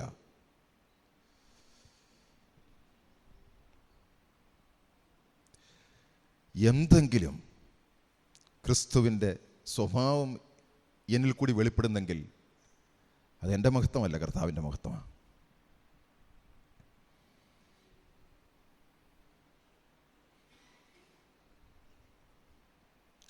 Glory to Lord. ദൈവത്തിൻ്റെ ആത്മാവ് നിങ്ങൾക്കിത് വെളിപ്പെടുത്തി തരട്ടെ. എൻ്റെ ഓരോ നിമിഷത്തെയും പ്രാർത്ഥന. ഞാനതാണ് ശരിക്കും നോക്കിയപ്പോൾ, പ്രാർത്ഥിച്ചാൽ പോലും ഞാൻ വിചാരിച്ചിട്ടുണ്ട്, അത് പ്രാർത്ഥിച്ചാൽ പോരെ, ഇവൻ്റെ ഹൃദയത്തെ അങ്ങ് വിശദീകരിച്ചാൽ പോരെ. ദൈവം എന്നോട് പറഞ്ഞ വചനത്തിൽ കൂടി ഞാൻ മനസ്സിലാക്കിയപ്പോൾ കണ്ടതൊരു കാര്യമാണ്. അങ്ങനെ പ്രാർത്ഥിച്ചപ്പോൾ ദൈവം നിന്നെ വിശദീകരിച്ചെങ്കിൽ ക്രിസ്തുവിന് മാത്രം കിട്ടത്തില്ല. ക്രിസ്തുവിൻ്റെ യാഗം വെറുതെ ആയിപ്പോയി. ക്രിസ്തുവിൻ്റെ ഗോസ്പൽ നീ കേട്ടിട്ട് അത് വിശ്വസിച്ചിട്ട് നീ ശുദ്ധീകരണം പ്രാപിക്കണം. കാരണം ആത്മാവ് വരുന്നത് പുത്രനെ മഹത്വപ്പെടുത്താനാണ്.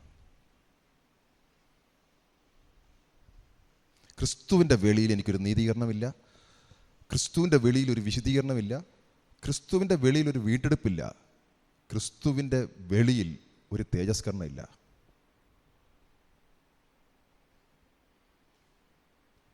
എങ്ങനെയാണ് നമ്മൾ വിശ്വാസത്താൽ രക്ഷിക്കപ്പെട്ടത്? അതേപോലെ തന്നെയാണ് ദൈവവചനത്തിലുള്ള വിശ്വാസത്താലാണ് നമ്മൾ ശുദ്ധീകരിക്കപ്പെടുന്നത്.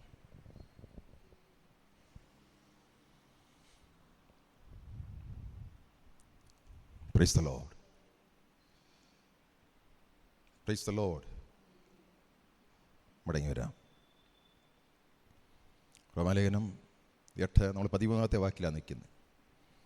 നിങ്ങൾ ജഡത്തെ അനുസരിച്ച് ജീവിക്കുന്നുവെങ്കിൽ മരിക്കും നിശ്ചയം. ആത്മാവിനാൽ ശരീരത്തിൻ്റെ പ്രവൃത്തികളെ മരിപ്പിക്കുന്നുവെങ്കിലോ നിങ്ങൾ ജീവിക്കും. പ്രശ്നം പ്രവൃത്തികളല്ല, പാവമാണ്. പാപത്തിൻ്റെ ഫലമാണ് പ്രവൃത്തി. പാപത്തെയാണ് മരിക്കേണ്ടത്.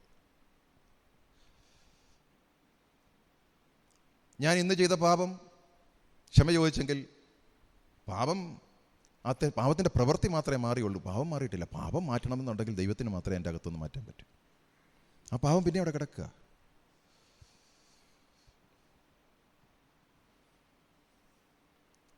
അതുകൊണ്ടാണ് നമുക്കൊരിക്കലും നന്നാകാൻ പറ്റത്തില്ല. ദൈവം എൻ്റെ അകത്തെ മാറ്റിയെങ്കിൽ മാത്രമേ എനിക്ക് നന്നാകാൻ പറ്റൂ. അതുകൊണ്ട് ദാവീദ് പ്രാർത്ഥിച്ചത്, നിർമ്മലമായൊരു ഹൃദയം എന്നിൽ സൃഷ്ടിക്കണമേ. അപ്പം ദാവീദ് നിർമ്മലമായ ഹൃദയമില്ലാതെ എങ്ങനെ പാപത്തെ ജയിക്കും?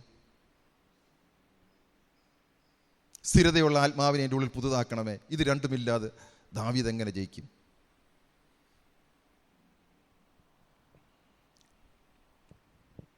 Price the Lord. മത്തായിയുടെ സുവിശേഷം യേശു പറഞ്ഞത് നമുക്കൊന്ന് നോക്കാം. 15-ാം അധ്യായം 18. വായിൽ നിന്ന് പുറപ്പെടുന്നതോ ഹൃദയത്തിൽ നിന്ന് വരുന്നു. നോക്കി, വായ കൺട്രോൾ ചെയ്യാൻ പറ്റുമോ? വായ കൺട്രോൾ ചെയ്താൽ എങ്ങനെ ഇരിക്കും? മിണ്ടിപ്പോരുതരാന്ന് പറഞ്ഞാൽ നമ്മൾ മിണ്ടാതിരിക്കും. പക്ഷേ ഹൃദയത്തിൻ്റെ അകത്ത് ഇങ്ങനെ വിങ്ങായി ചർച്ച അങ്ങോട്ട് കഴിഞ്ഞ് വെളിയിലോട്ട് പോകുമ്പം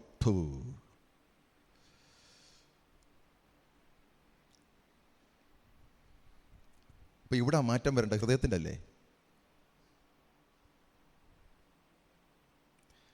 അനേക ചർച്ചകൾ പിള്ളേർ മൊബൈൽ ഫോൺ തൊട്ടു പോകരുത്.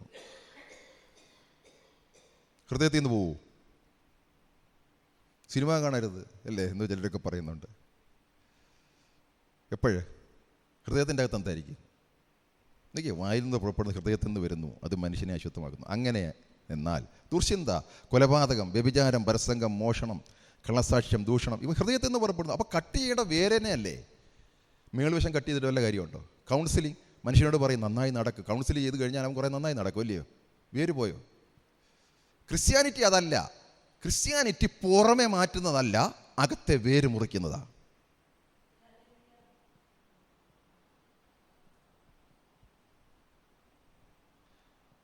കുറേ ബിഹേവിയർ മോഡിഫൈ ചെയ്തെടുക്കുന്നതല്ല ക്രിസ്ത്യാനിറ്റി.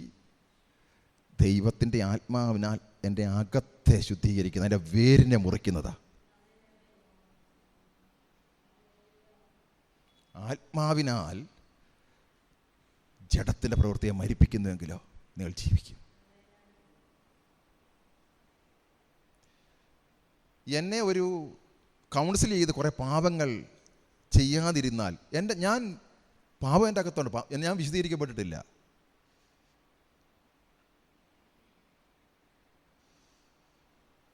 വിശുദ്ധി കൂടാതെ ദൈവത്തെ കാണാനൊക്കില്ല.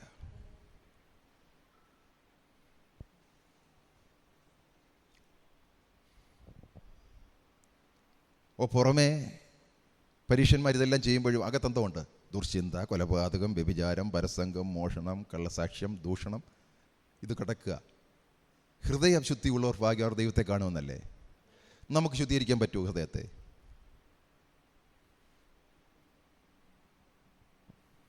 ഒരു മനുഷ്യനും.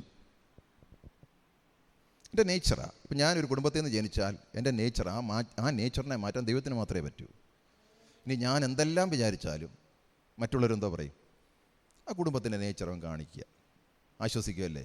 പക്ഷെ ഇത് മാറ്റാതെ ദൈവത്തിൻ്റെ സന്നിധിയിൽ വിശുദ്ധനാകാൻ പറ്റുമോ?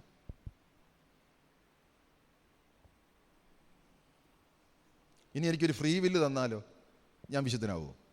തിരഞ്ഞെടുക്കാൻ പറ്റുമോ? കാരണം എൻ്റെ അകത്ത് വ്യാപരിക്കുന്ന ജീൻ വേറെയല്ലേ, ഓരോരുത്തരുടെ അകത്ത് വ്യാപരിക്കുന്ന ജീൻ വേറെയല്ലേ. ആ സ്വഭാവമല്ലേ കാണിക്കാൻ പറ്റൂ?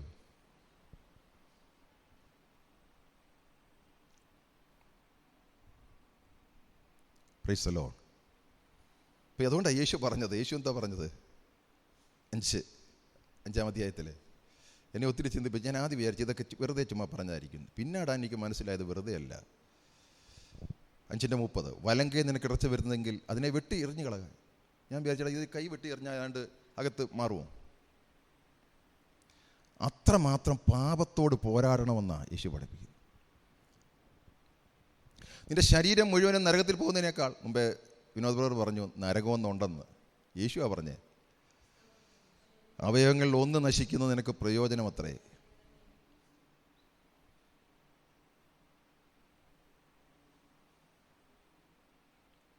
അപ്പോൾ ഈ കൈയാന്ന പ്രശ്നക്കാരന് ഹൃദയമാണോ? എൻ്റെ കണ്ണാന്ന പ്രശ്നം എൻ്റെ ഹൃദയമാണോ? എൻ്റെ ചെവിയാന്നോ പ്രശ്നം? എൻ്റെ വായാന്നോ പ്രശ്നം? ഹൃദയമാണോ? റൂട്ട് എന്ന് കട്ട് ചെയ്യാൻ ആത്മാവിനെ പറ്റൂ. അവിടുന്ന് കട്ട് ചെയ്യാൻ വേണ്ടിയിട്ടാണ് യേശു കാൽവറിയിൽ യാഗമായത്.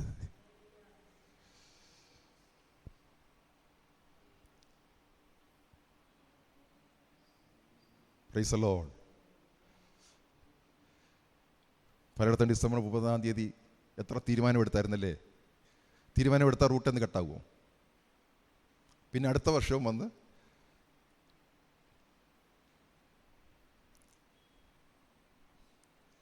എങ്ങനെയാ ദൈവം നമ്മളെ വിശദീകരിക്കുന്നേ? ഇത് മനസ്സിലാക്കിയില്ലെങ്കിൽ എന്ത് പ്രയോജനമാ ചർച്ചിൽ വന്നിരുന്നിട്ട്? നമ്മൾ പ്രാർത്ഥിച്ച വിഷയത്തിനെല്ലാം കിട്ടി, അത് വീണ്ടും ജനിക്കണമെന്ന് യാതൊരു നിർബന്ധമില്ല.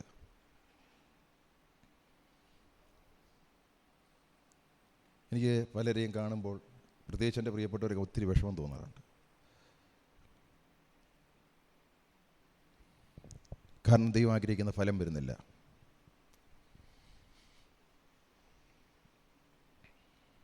ഒന്നും ചെയ്യാനും പറ്റില്ല. അപ്പം എന്നോട് ഒരാൾ ഇങ്ങനെ ചോദിച്ചു. അപ്പം ഞാൻ പറഞ്ഞു അതിനും ദൈവത്തിനൊരു പർപ്പസ് ഉണ്ട്. നമ്മുടെ ജീവിതത്തിൽ സംഭവിക്കുന്ന എല്ലാത്തിനും ദൈവത്തിനൊരു പർപ്പസ് ഉണ്ട്. ദൈവം അറിയാതെ ഒന്നും സംഭവിക്കത്തില്ല. എനിക്കൊരു കഷ്ടം വരുന്നതെങ്കിൽ ദൈവത്തിന് പർപ്പസ് ഉണ്ട്. കാരണം എന്നെ ശുദ്ധീകരിക്കുന്നത് എങ്ങനെ? ഞാൻ നിന്ന് സഹിക്കുന്നത് എങ്ങനെയാണ്? പ്രിയപ്പെട്ടവരെ, നിങ്ങൾ പ്രാർത്ഥിക്കും നിന്നയിൽ നിന്ന് എന്നെ രക്ഷിക്കണം. എങ്ങനെ നിന്ന് സഹിച്ചില്ലെങ്കിൽ എങ്ങനെ ക്രിസ്തുവിൻ്റെ നിന്നയിൽ പങ്കാളികളോളം തോറും തേജസ്സിലെത്തുമെന്ന് പറയുമ്പോൾ നിങ്ങൾ സഹിക്കുന്നത് പ്രാർത്ഥിച്ചാൽ അത് ദൈവത്തിൻ്റെ ആത്മാവല്ല. ആ നിന്നയ്ക്കകത്തോടെ കയറ്റിവിടുന്ന ദൈവത്തിൻ്റെ ആത്മാവ്. ആ നിന്നയ്ക്കകത്ത് സന്തോഷത്തോടെ നിൽക്കാൻ കൃപ തരുന്നതാണ്. അപ്പോഴാണ് യഥാർത്ഥമായിട്ട് ദൈവം എന്നിൽ ഉണ്ട് എന്ന് മറ്റ് ഈ ദൈവമില്ലാത്ത വ്യക്തികൾ അറിയുന്നത്. കഷ്ടതയിലും പാടുക എന്നുള്ള പാട്ട് പാടിയാൽ പറ്റത്തില്ല. കഷ്ടയുടെ നടുവിൽ എനിക്ക് നിന്ന് സന്തോഷിക്കാൻ പറ്റുന്നതാണ് ദൈവത്തിൻ്റെ കൃപ. യഥാർത്ഥമായിട്ട് ദൈവത്തിൻ്റെ ആത്മാവിനിൽ വസിക്കുന്നു എന്നുള്ളതിൻ്റെ തെളിവ്. അവിടെ ഇതിനേക്കാളെല്ലാം ഞാൻ കർത്താവിൻ്റെ മഹത്വം കണ്ടെങ്കിൽ മാത്രമേ നടക്കൂ.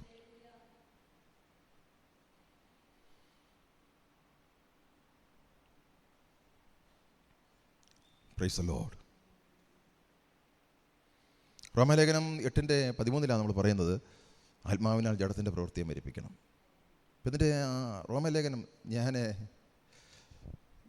ഈ ബെന്തക്കോസ്ത് കോളത്തിൽ പറയുന്നത് പിശാചാ പ്രശ്നമെന്ന്. ഞാൻ റോമാലേഖനം വായിച്ചപ്പോൾ റോമാലേഖനത്തിൻ്റെ 1-ാം അധ്യായം തൊട്ട് 15-ാം അധ്യായത്തിൽ ഒരു പ്രാവശ്യം പോലും സാത്താനില്ല. 16-ാം അധ്യായത്തിലാണ് സാത്താൻ. അപ്പോൾ പോരാട്ടം മൊത്തം എന്നോടാ,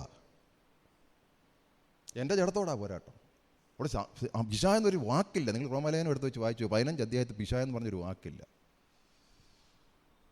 ഇവിടെ പക്ഷേ ആരാധന മൊത്തം എന്തിനു വേണ്ടിയിട്ടാണ് ഇന്ന് ചർച്ചിൽ നടക്കുന്നത്?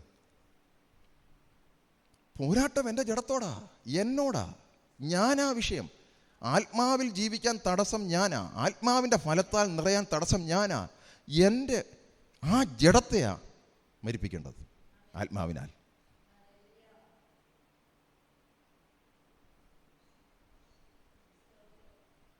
ഞാൻ വിചാരിക്കുകയും ചെയ്തു, ബെന്തക്കോസ്തുകാരൊന്നും ഈ റോമാലേഖനം പഠിക്കുന്നില്ല. Jesus hallelujah. 6-ാം അധ്യായം 12-13 വാക്യം ആദ്യം വായിക്കാം. നോക്കിയേ, നിങ്ങളുടെ അവയവങ്ങളെ അനീതിയുടെ ആയുധങ്ങളായി പാപത്തിന് സമർപ്പിക്കുകയരുത്. നോക്കിയാൽ നമ്മുടെ ഓരോ അവയവങ്ങളെയും അനീതിയുടെ ആയുധങ്ങളായി. നേരത്തെ നമ്മുടെ അവയവങ്ങൾ അനീതിയുടെ ആയുധങ്ങളായിരുന്നു. നിങ്ങളെ തന്നെ മരിച്ചിട്ട് ജീവിക്കുന്നവരെ, ഒക്കെ നമ്മൾ മരിച്ചു, ക്രിസ്തുവിനോട് കൂടെ മരിച്ചിട്ട് ജീവിക്കുന്നവരായി നിങ്ങളുടെ അവയവങ്ങളെ നീതിയുടെ ആയുധങ്ങളായി ദൈവത്തിന് സമർപ്പിപ്പീൻ. അപ്പം ഇതെല്ലാം ആർക്ക് വേണ്ടി സമർപ്പിക്കണം എന്നാ? ദൈവത്തിന് സമർപ്പിക്കാൻ. ഇതുവരെ ദൈവത്തിനല്ലായിരുന്നു, ദൈവത്തിന് കീഴ്പ്പെടാത്ത ജഡം അല്ലേ, ദൈവത്തിൻ്റെ ശത്രു. നല്ലത് പ്രവർത്തിക്കുമ്പോഴും ദൈവത്തിന് കീഴ്പ്പെടുകയല്ല. എൻ്റെ ആയുധങ്ങളൊന്നും എൻ്റെ അവയവങ്ങളൊന്നും ആർക്ക് കീഴ്പ്പെട്ടിരിക്കുകയല്ലായിരുന്നു.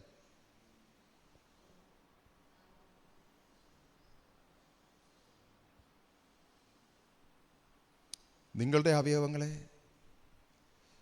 അനീതിയുടെ ആയുധങ്ങളായി പാപത്തിന് സമർപ്പിക്കുകയും അരുത്. നിങ്ങളെ തന്നെ മരിച്ചിട്ട് ജീവിക്കുന്നത്. നോക്കി, അപ്പോൾ യേശു ചെയ്തതാണ്. നമ്മളെപ്പോഴാണ് മരിച്ചത്?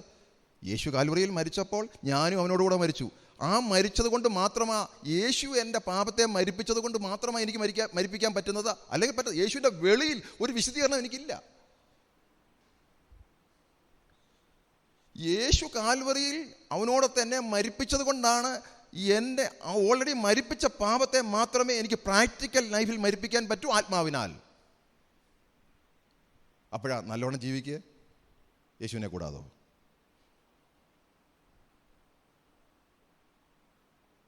യേശുവിൻ്റെ വെളിയിൽ ഒരു വിശദീകരണം ഇല്ല. യേശു എത്രമാത്രം എന്തെല്ലാം പാപത്തെ മരിപ്പിച്ചു അത് മാത്രമേ എനിക്ക് മരിപ്പിക്കാൻ പറ്റൂ. എൻ്റെ ശക്തി കൊണ്ട് എങ്ങനെ പാപത്തെ മരിപ്പിക്കും?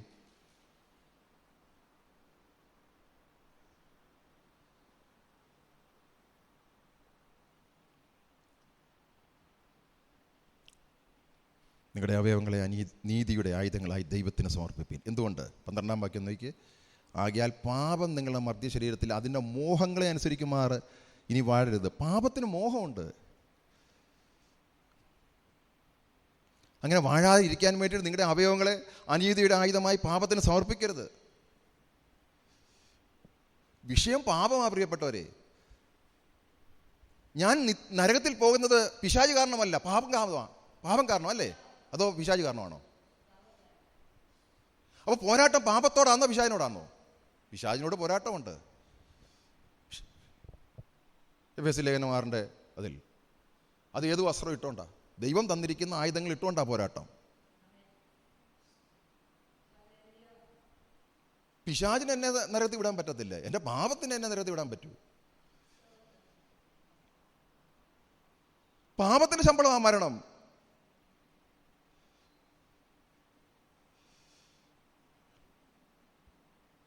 പാപം നിങ്ങളുടെ മർത്തി ശരീരത്തിൽ അതിൻ്റെ മോഹങ്ങളെ അനുസരിക്കും അറിഞ്ഞും വാഴരുത്. അപ്പോൾ പാപം എന്താണെന്ന് ചോദിക്കൂ. അറിയില്ല, ദൈവാത്മാവ് വെളിപ്പെടുത്തണ്ടേ. യേശു സ്നേഹിക്കാത്ത പോലെ സ്നേഹിക്കുന്ന പാവമല്ലേ?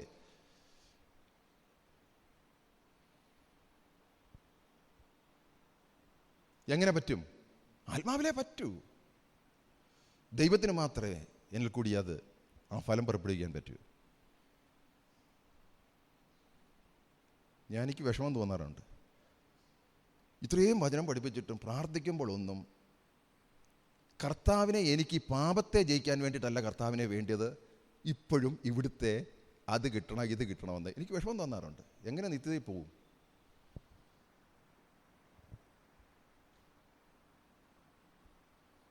കാൽവറിയിൽ എന്നെ പാപത്തിൽ നിന്ന് ജയിപ്പിച്ച് ആ തേജസ്സിൽ എത്തിക്കാൻ വേണ്ടിയ കാര്യങ്ങൾക്ക് വേണ്ടി അല്ല ഞാൻ വചനം വായിക്കുന്നതും ഞാൻ പ്രാർത്ഥിക്കുന്നതും. എനിക്ക് ഈ ജഡത്തിൽ അതിന് വിരോധമായ കാര്യങ്ങൾ കിട്ടാൻ വേണ്ടിയിട്ടാണ്. എത്ര ഭയങ്കരമാണ്! എങ്ങനെയൊക്കെ പറഞ്ഞെന്ന് പറഞ്ഞാലും ഞാൻ നോക്കുന്നതിന് അവസാനം പ്രാർത്ഥന വരുമ്പം ഇതൊന്നും കിട്ടിയില്ലേലും നമ്മൾ നരകത്തിലാണെങ്കിലും സ്വർഗത്തിലോ പോകും. പാപത്തെ മരിപ്പിച്ചോ?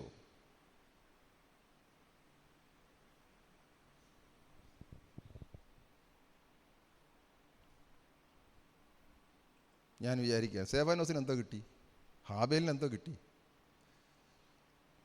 മിഷണറിമാർ പോയി മരിക്കുന്നവർക്ക് എന്തോ കിട്ടി? വാക്തത്വം അല്ലേ? വാക്തത്വം 25-ാം വർഷത്തിലെ വാക്തത്വം അവർക്കൊന്നും ഇല്ലായിരുന്നോ? ഒറ്റ വാക്തത്വമേ ഉള്ളൂ, തേജസ്സിൽ അവൻ്റെ കൂടെ ഇരിക്കും.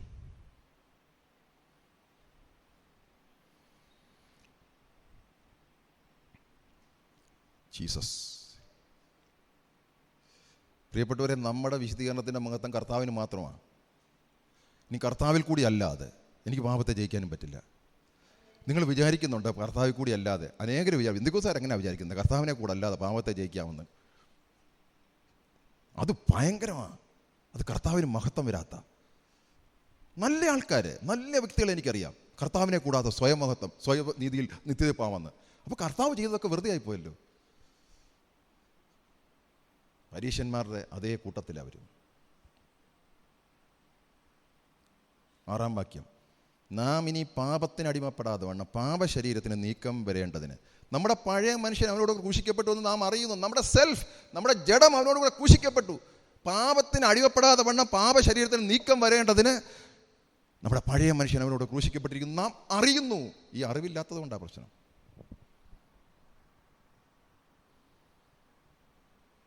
അപ്പോൾ കാൽവറിയിലെ മരണം എന്തിനു വേണ്ടിയിട്ടായിരുന്നു? പാപത്തിൻ്റെ അടിമത്തത്തിൽ തന്നെ രക്ഷിക്കാനാണ്. ഞാൻ അവനോടുകൂടെ എന്നെ ക്രൂശിച്ചത്, ഇനി പാപത്തിൻ്റെ എൻ്റെ മേൽ കർത്തൃത്വമില്ല. ഞാൻ അവനോട് ക്രൂശിക്കപ്പെട്ട് അവനോടുകൂടെ ജീവിച്ചപ്പോൾ എനിക്ക് പാപത്തോട് വെറുപ്പ് തുടങ്ങി. നേരത്തെ എനിക്ക് പാപത്തോട് സ്നേഹമായിരുന്നെങ്കിൽ ഇനി എനിക്ക് പാപത്തോട് സ്നേഹിക്കാൻ പറ്റാത്ത കാരണം ഞാൻ ആദമിൽ നിന്ന് മാറി ക്രിസ്തുവിനോട് യോജിപ്പിച്ചത് കൊണ്ട് ക്രിസ്തുവിലുള്ള ആ ജീവൻ പാപത്തെ വെറുക്കുന്നു. ഞാൻ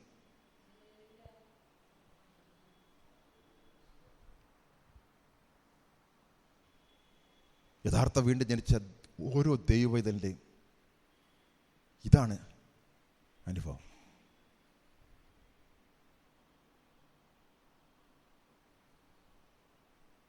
price the Lord,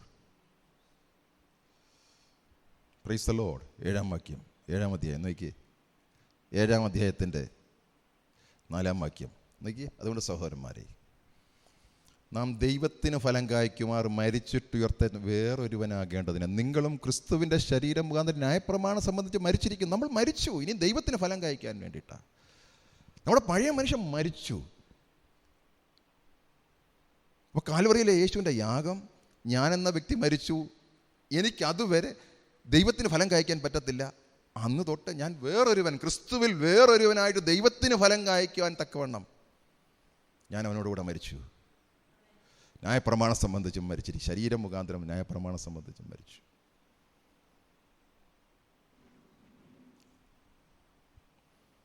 praise the Lord, hallelujah, price the Lord. അപ്പം നമ്മളെ എങ്ങനെയാണ് കർത്താവ് പാപത്തിൽ നിന്ന് രക്ഷിക്കുന്നതെന്ന്?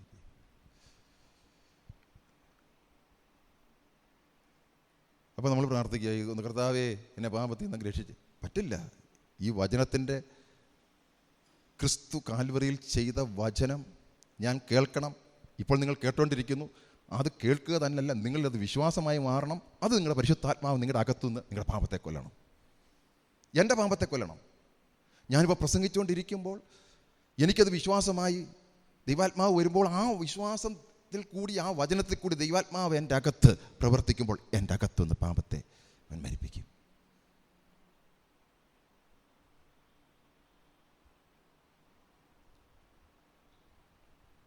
പ്രൈസ് ദി ലോർഡ്, ഹല്ലേലൂയ. നമ്മുടെ മൈൻഡ് സെറ്റ് ഏതായിരുന്നു? ദൈവത്തിൻ്റെ, ജഡത്തിൻ്റെ ചിന്ത എപ്പോഴും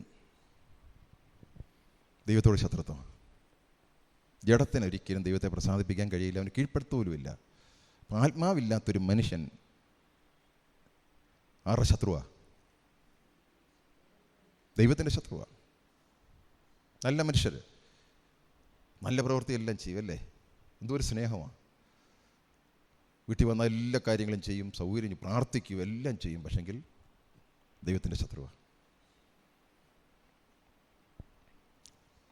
price the Lord, praise the Lord. അപ്പോൾ ദൈവം നമ്മളെ അതിനകത്ത് രക്ഷിക്കുന്നത് എങ്ങനെയാണ്?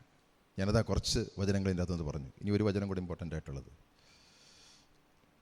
എങ്ങനെയാണെന്നുള്ളത് അടുത്ത ദിവസം ഒന്നുകൂടെ ക്ലിയറായിട്ട് നമുക്കിത് പഠിക്കാൻ നോക്കാം.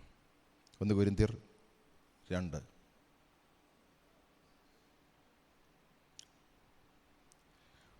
പന്ത്രണ്ടാമത്തെ വാക്യം. നാം ലോകത്തിൻ്റെ ആത്മാവിനെ അല്ല, ദൈവം നമുക്ക് നൽകിയത് അറിയുവാനായി ദൈവത്തിൽ നിന്നുള്ള ആത്മാവിനെ അത്ര പ്രാപിച്ചു. അപ്പോൾ ലോകത്തിൻ്റെ ആത്മാവുള്ളവർക്ക് ദൈവം എന്തൊക്കെയാണ് നൽകിയെന്ന് അറിയത്തില്ല. ലോകത്തിൻ്റെ ആത്മാവുള്ളവർക്ക് അറിയാം ദൈവം ഇവിടുത്തെ അനുഗ്രഹമൊക്കെ കിട്ടി, പക്ഷെ ദൈവം നമ്മളെ വിശുദ്ധീകരിച്ച് തേജസ്സിലെത്തിക്കുന്നതിന് വേണ്ടുന്നതെല്ലാം തന്നു എന്ന് ദൈവത്തിൻ്റെ ആത്മാവുള്ളവർക്ക് മാത്രമേ അറിയൂ. പാപത്തെ മരിപ്പിക്കുന്ന, നീതീകരിക്കുന്ന, പാപത്തെ മരിപ്പിക്കുന്ന, വിശുദ്ധീകരിക്കുന്ന, തേജസ്സിലെത്തിക്കുന്ന ഒരാത്മാവിനെ ദൈവത്തിൻ്റെ ആത്മാവുള്ളവർക്ക് മാത്രമേ അറിയൂ. അപ്പോൾ ലോകത്തിൻ്റെ ആത്മാവും ദൈവത്തിൻ്റെ ആത്മാവും തമ്മിലുള്ള വ്യത്യാസം നോക്കി. അപ്പോൾ ദൈവം നമുക്ക് വേണ്ടി നമ്മൾ യേശുക്രിസ്തുവിൽ കൂടി നമ്മുടെ തേജസ്സിലെത്തിക്കാൻ വേണ്ടി നമ്മൾ വിശദീകരണം പ്രാപിച്ച് തേജസ്സിലെത്തി അവനോടൊത്ത് വാഴാൻ വേണ്ടുന്നതെല്ലാം മുമ്പേ പറഞ്ഞതുപോലെ സ്വർഗത്തിലെ സകല ആത്മീയ അനുഗ്രഹത്താലും നമുക്ക് ക്രിസ്തു യേശുവിൽ അനുഗ്രഹിച്ചിരിക്കുക. പക്ഷേ ദൈവത്തിൻ്റെ ആത്മാവുള്ളവർക്ക് മാത്രമേ ഇത് വെളിപ്പെടുത്തി കിട്ടൂ. എന്തെല്ലാമാണ് നമുക്ക് വേണ്ടി ഒരുക്കി വച്ചിരിക്കുന്നതെന്ന് ദൈവം നമുക്ക് നൽകിയതല്ലേ. അറിയുവാനായി ദൈവത്തിൽ നിന്നുള്ള ആത്മാവിനെ അത്രയും നാം പ്രാപിച്ചത്. അവർക്ക് മാത്രമേ, യഥാർത്ഥ ദൈവാത്മാവ് പ്രാപിച്ചവർക്ക് മാത്രമേ ഇതിൻ്റെ വെളിപ്പാട് ലഭിക്കുകയുള്ളൂ. അത് ഞങ്ങൾ മനുഷ്യജ്ഞാനം ഉപദേശിക്കുന്ന വചനങ്ങളാലല്ല. നോക്കിയേ, അതുകൊണ്ടാണ് ഞാൻ ആദ്യമേ പറഞ്ഞത്, മനുഷ്യൻ്റെ ജ്ഞാനത്താലല്ല ബൈബിൾ പഠിപ്പിക്കുന്നത്, ആത്മാവ് ഉപദേശിക്കുന്ന വചനങ്ങളാൽ പ്രസ്താവിച്ചുകൊണ്ട് ആത്മീയന്മാർക്ക് ആത്മീയത വരുത്തുന്നു. ദൈവാത്മാവ് ഒരു വ്യക്തിയിൽ കൂടി പ്രസംഗിച്ചെങ്കിൽ മാത്രമേ അത് ആത്മീയർക്ക് ആത്മീയത വരുത്തുകയുള്ളൂ. ഞാൻ കഴിഞ്ഞ ദിവസം ഒരാളോട് ഇങ്ങനെ സംസാരിച്ചപ്പോൾ അന്യഭാഷയിൽ സംസാരിക്കുന്നത് കുഴപ്പമല്ലോ. ഞാൻ പറഞ്ഞു, അന്യഭാഷ സംസാരിക്കണം, തനിക്ക് താൻ ആത്മീയ വർധന, ഭൗതിക വർധന വരുത്തുന്ന ബൈബിളിലില്ല. ഉണ്ടോ? അന്യഭാഷയിൽ സംസാരിക്കുന്ന തനിക്ക് താൻ ആത്മീയ വർധന വരുത്തും. അപ്പോൾ അന്യഭാഷ സംസാരിച്ചിട്ട് പക്ഷേ ഭൗതിക വർധനയുടെ കാര്യമാണ് പറയുന്നത്. അതെനിക്ക് അത്ഭുതപ്പെട്ടു പോയി. പ്രവചിക്കുന്നവൻ സഭയ്ക്ക് ആത്മീയ വർധന വരുത്തുന്നല്ലേ, പ്രവചിക്കുന്നവനും സഭയ്ക്ക് ഭൗതിക വർധനയെ വരുത്തുന്നുള്ളൂ. എന്നെ അത്ഭുതപ്പെടുത്തി. ഇതേത് ആത്മാവാ? അങ്ങനല്ലേ നിങ്ങളുടെ ബൈബിളിൻ്റെ അകത്ത് എഴുതിയിരിക്കുന്നത്? അന്യഭാഷയിൽ സംസാരിക്കുന്നവൻ തനിക്ക് താൻ ആത്മീയ വർധന വരുത്തുന്നു, പ്രവചിക്കുന്നവൻ സഭയ്ക്ക് ആത്മീയ വർധന വരുത്തുന്നു. അങ്ങനല്ലേ? അതോ ഭൗതിക വർധന വരുത്തുന്നതാണോ? ആണോ? അങ്ങനെയാണോ? സ്തോത്രം.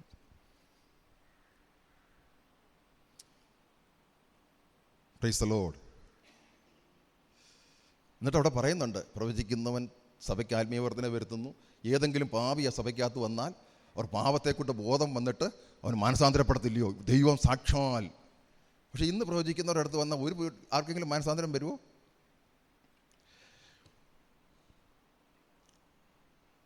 ദൈവത്തിന് സ്തോത്രം.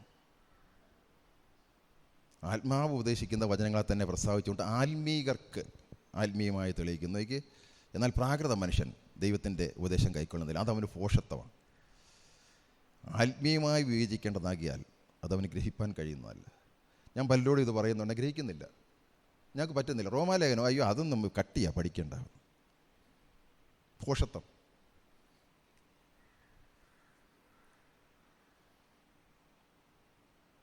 ആർക്ക് മനസ്സിലാകില്ല? പ്രാകൃത മനുഷ്യന് ദൈവത്തിൻ്റെ ആത്മാവിൻ്റെ ഉപദേശം കൈക്കൊള്ളാൻ പറ്റുന്നില്ല. ഈ ബൈബിളിൻ്റെ എന്തെങ്കിലും ഉപദേശം കൈക്കൊള്ളാൻ പറ്റുന്നില്ലെങ്കിൽ നമ്മൾ ചോദിക്കണം, കർത്താവേ പ്രാകൃത മനുഷ്യനാണോ ഞാൻ? അങ്ങനെയല്ലേ ബൈബിൾ പഠിപ്പിക്കുന്നത്? നോക്കി, അതവന് ഭോഷത്വമാണ്. നിങ്ങൾക്കിപ്പോൾ ഈ വചനം റോമാലേഖനം കേൾക്കുമ്പോൾ നിങ്ങൾക്ക് ഭോഷത്വമായിട്ട് തോന്നുന്നെങ്കിൽ എന്തൊരു ഭയങ്കരമായിരിക്കും അല്ലേ? കാരണം ഇത് ആത്മീയമായിട്ട് വിവേചിക്കുന്നതാകിയാൽ പ്രാകൃത മനുഷ്യന് ഇത് വിവേചിക്കാൻ കഴിയത്തില്ല.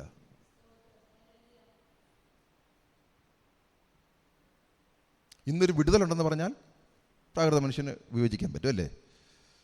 അതെല്ലാ മനുഷ്യർക്കും പറ്റുമല്ലേ? ഞാൻ പല വീടുകളിലൊക്കെ പോകുന്നുണ്ടെ ഒരു വിഷയമുണ്ട്, പ്രാർത്ഥിക്കണമെന്ന് പറഞ്ഞു കഴിഞ്ഞാൽ അത് ദൈവം നടത്തുമെന്ന് ഞങ്ങൾ വിശ്വസിക്കുന്നു പാസ്റ്ററെ, ദൈവം നടത്തും. പക്ഷേ ഇത് മനസ്സിലാകത്തില്ല. തേജസ്സിൽ നമ്മളെ ശുദ്ധീകരിക്കുമെന്നും വിശുദ്ധീകരിക്കുമെന്നൊന്നും മനസ്സിലാവില്ല. അപ്പോൾ പ്രാകൃത മനുഷ്യന് ജഡത്തിൻ്റെതായ ഇഷ്ടങ്ങൾ മനസ്സിലാകും, പക്ഷേ ആത്മാവിൻ്റെ ഇഷ്ടങ്ങൾ മനസ്സിലാകത്തില്ല. ആത്മാവിൻ്റെ ഇഷ്ടം മനസ്സിലാകണമെന്നുണ്ടെങ്കിൽ അവൻ ദൈവത്തിൻ്റെ ആത്മാവിൻ്റെ ഉപദേശം കൈക്കൊള്ളണമെന്നില്ല, അവൻ വീണ്ടും ജനിച്ച് ദൈവത്തിൻ്റെ ആത്മാവിനെ സ്വീകരിച്ചാലേ പറ്റൂ.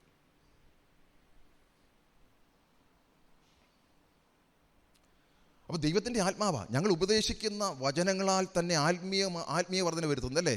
അപ്പോൾ അപ്പോസ്തലന്മാർ പഠിപ്പിച്ച ആത്മാവിലുള്ള വചനങ്ങളാണ് നമ്മളെ എന്തോ ചെയ്യുന്നത്? ആത്മാവിൽ നമ്മളതിനെ സ്വീകരിക്കുമ്പോൾ വിശ്വാസമായിട്ട് വരുമ്പോഴാണ് നമ്മുടെ പാപത്തെ കൊല്ലുന്നത് അല്ലേ? അല്ലേ? പാപം മരിക്കുന്നത് അങ്ങനല്ലേ?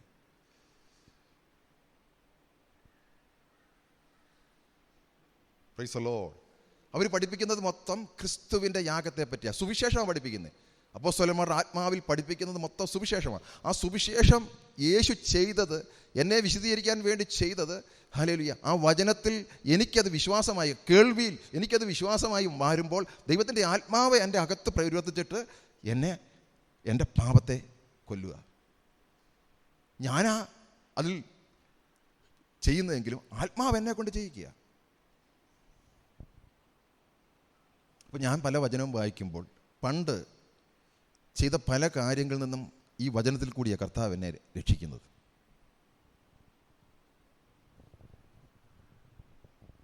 ഇതുകൊണ്ടാണ് ഈ വചനം, ഈ വീണ്ടും ജനിച്ചവർക്ക് വചനം എന്ന പഥ്യമില്ലാത്ത ഈ പാല്, വചനം എന്ന എന്ത് മായമില്ലാത്ത, സോറി ഞാൻ വാക്ക് തെറ്റിപ്പോയി, മായമില്ലാത്ത ഈ പാല് കുടിക്കാൻ വാഞ്ചിയെന്നത് കാരണം എങ്ങനെ രക്ഷപ്പെടും?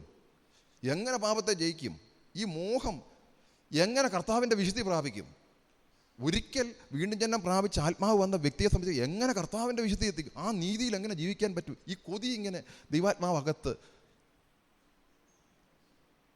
അതിനു മുമ്പ് അങ്ങനെ പ്രേരിപ്പിച്ചുകൊണ്ട്, അതിനു മുമ്പ് വരെ എനിക്കിതെല്ലാം ഭോഷത്വമായിരുന്നു, എനിക്കിതിന് കീഴ്പ്പെടാൻ പറ്റത്തില്ലായിരുന്നു, എനിക്ക് ആ ശത്രുത്വമായിരുന്നു, ഇത് പറയുമ്പോൾ തന്നെ എനിക്ക് ശത്രുത്വമായിരുന്നു.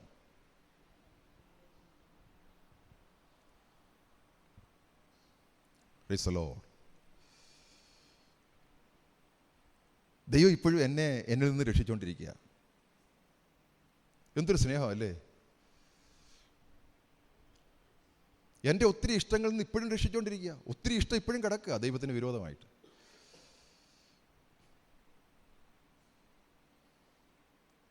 അതെന്ന് വരെ നടക്കുക, അവസാനം വന്ന് നടന്നുകൊണ്ടിരിക്കുക. പലരും വിചാരിച്ചുകൊണ്ടിരിക്കുക കൈ പോക്കി ഇനി രക്ഷിക്കപ്പെട്ട് ഇനി കുഴപ്പമൊന്നും ഇല്ലെന്നാ. ഇനിയിപ്പം നമുക്ക് കഴിയാവുന്ന രീതിയിൽ ഒരു വിശുദ്ധ ദൈവം നയിച്ചാൽ അല്ല, വിശ്വാസം കൂടാതെ പറ്റത്തില്ല. വിശ്വാസത്തിൽ എന്ന് പറയുന്നാൽ, വിശ്വാസത്തിൽ ഞാൻ ജീവിക്കുക എന്ന് പറഞ്ഞാൽ എന്നെക്കൊണ്ട് കഴിയാത്ത കാര്യമാണ് വിശ്വാസത്തിൽ ജീവിക്കുന്നത്. എനിക്ക് യേശു സ്നേഹിച്ച പോലെ സ്നേഹിക്കാൻ എന്നെക്കൊണ്ട് പറ്റത്തില്ല. ഞാൻ വിശ്വാസത്തിലേ എനിക്ക് യേശു സ്നേഹിച്ച പോലെ സ്നേഹിക്കാൻ പറ്റൂ. ഞാൻ വിശ്വാസത്തിലെ യേശു ക്ഷമിച്ച പോലെ ക്ഷമിക്കാൻ പറ്റൂ. അതിൻ്റെ മഹത്വം ആർക്കാ? കർത്താവിനെ. കർത്താവ് ചെയ്തത് കൊണ്ടാണ്, കർത്താവ് എൻ്റെ അകത്ത് സ്നേഹം തന്നതുകൊണ്ടും കർത്താവിൻ്റെ അകത്ത് ക്ഷമ എനിക്ക് അകത്ത് തന്നതുകൊണ്ടാണ് എനിക്ക് ക്ഷമിക്കാൻ പറ്റുന്നത്. ഞാനത് വിശ്വാസത്തിൽ എൻ്റെ പ്രാക്ടിക്കൽ ലൈഫിൽ ആക്കുന്നത് ദൈവത്തിൻ്റെ സ്നേഹമാണ് നമ്മുടെ ഓരോരുത്തരുടെയും ജീവിതത്തിൽ. ഒരു വചനം കൂടെ കാണിച്ചിട്ട് ഞാൻ ഇന്നത്തെ വചനത്തെ അവസാനിപ്പിക്കാം. 1 തിമോത്തി 4:16 വാക്യം നിങ്ങളൊന്ന് വായിച്ചു നോക്കിയേ. നിന്നെ തന്നെയും ഉപദേശത്തെയും സൂക്ഷിച്ചുകൊള്ളുക. എന്നൊക്കെ watch your self and your doctrine. എന്ത് പഠിപ്പിക്കുന്നു എന്ന് വളരെ ഇമ്പോർട്ടൻ്റാണ്. എന്തെങ്കിലും ഇഷ്ടമുള്ളത് പഠിപ്പിക്കാൻ പറ്റത്തില്ല. പഠിപ്പിക്കുന്നത് നിന്നെ തന്നെയും നീ പഠിപ്പിക്കുന്നതിനെ സൂക്ഷിച്ചുകൊള്ളുക, അതിൽ തന്നെ ഉറച്ചു നിൽക്കുക. അങ്ങനെ ചെയ്താൽ നിന്നെയും നിന്റെ പ്രസംഗം കേൾക്കുന്നവരെയും രക്ഷിക്കും. നോക്കി, അങ്ങനെ എഴുതിയിരിക്കുന്നത്, രക്ഷിക്കും.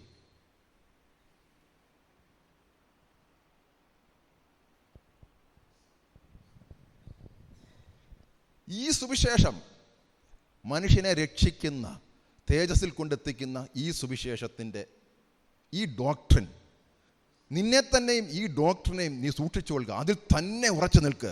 അങ്ങനെയെങ്കിൽ നിന്നെയും നിന്റെ പ്രസംഗം കേൾക്കുന്നവരെയും രക്ഷിക്കും. Watch yourself and your doctrine. Continue in it. For in doing this, you will save both yourself and those who hear you.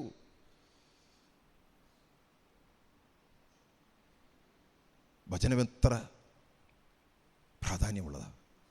Doctrine, അതൊരു ഡോക്ട്രിനും വേണ്ട. രാവിലെ വന്നു മനുഷ്യനെ എടുത്തു വെച്ച് രാവിലെ ഒരു വെളിപ്പാട് കിട്ടി, എടുത്തു വെച്ച് പ്രസംഗിക്കുക. ദൈവത്തിൻ്റെ അല്ല, സ്വയത്തിൽ നിന്ന് വരുന്നത്. രക്ഷിക്കുന്നതാണോ ആ വെളിപ്പാട്? നിന്നെ രക്ഷിക്കുന്നതാണോ ആ വെളിപ്പാട്? മറ്റുള്ളവരെ രക്ഷിക്കുന്നതാണോ? ഇന്ന് ലഭിച്ച വചനം വായിച്ചപ്പോൾ കിട്ടിയത് മറ്റുള്ളവരെ രക്ഷിക്കുന്നതാണോ, എന്നെ രക്ഷിക്കുന്നതാണോ?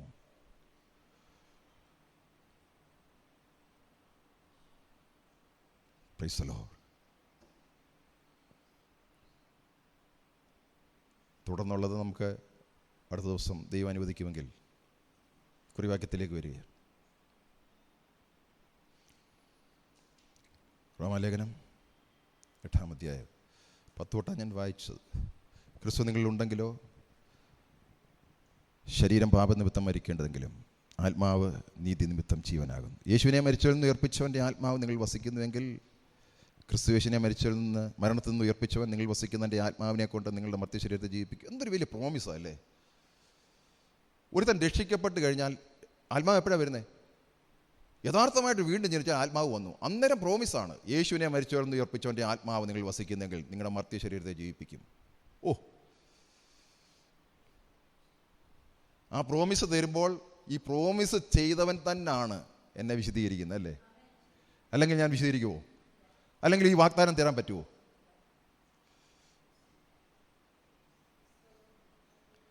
ദൈവത്തിൻ്റെ ആത്മാവ് എൻ്റെ അകത്ത് വന്നിട്ട് ഒറ്റ വാഗ്ദാനമാണ് വീണ്ടും ജനിച്ചപ്പോൾ. യേശുവിനെ മരിച്ചവൻ ഉയർപ്പിച്ചവൻ്റെ ആത്മാവ് നിങ്ങൾ വസിക്കുന്നെങ്കിൽ, യേശുവിനെ മരണത്തിൽ നിന്ന് ഉയർപ്പിച്ചവൻ നിങ്ങൾ വസിക്കുന്ന തൻ്റെ ആത്മാവിനെ കൊണ്ട് ഈ മധ്യശരീരത്തെ ജീവിപ്പിക്കും. പ്രിയപ്പെട്ടവരെ, അങ്ങനെയെങ്കിൽ വിശദീകരണം കൂടാതെ ഉയർത്തെഴുന്നേൽക്കുമോ?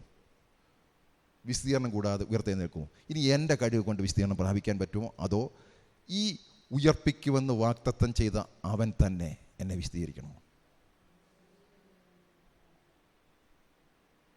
നിങ്ങൾ ആ ഓട്ടത്തിലാണോ? നിങ്ങളുടെ വിശ്വാസം കർത്താവ് എന്നെ വിശദീകരിച്ച് തേജസ്സിലെത്തിക്കുമെന്നാണോ? അതോ ഞാൻ എന്തൊക്കെയോ ചെയ്തിട്ടുണ്ട്,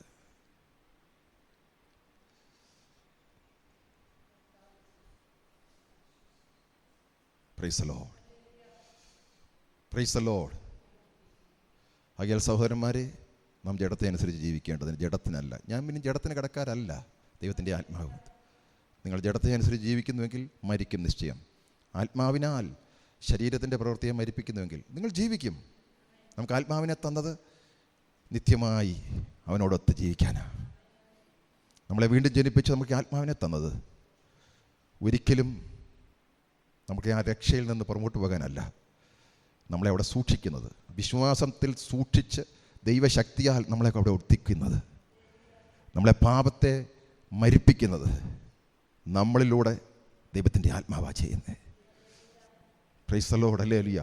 ഇത്ര വലിയ വാഗ്ദാനമാണ് ദൈവം നമുക്ക് തന്നിരിക്കുന്നത്. ഇന്ന് മരിച്ചാൽ എന്താ, നാളെ മരിച്ചാൽ എന്താ?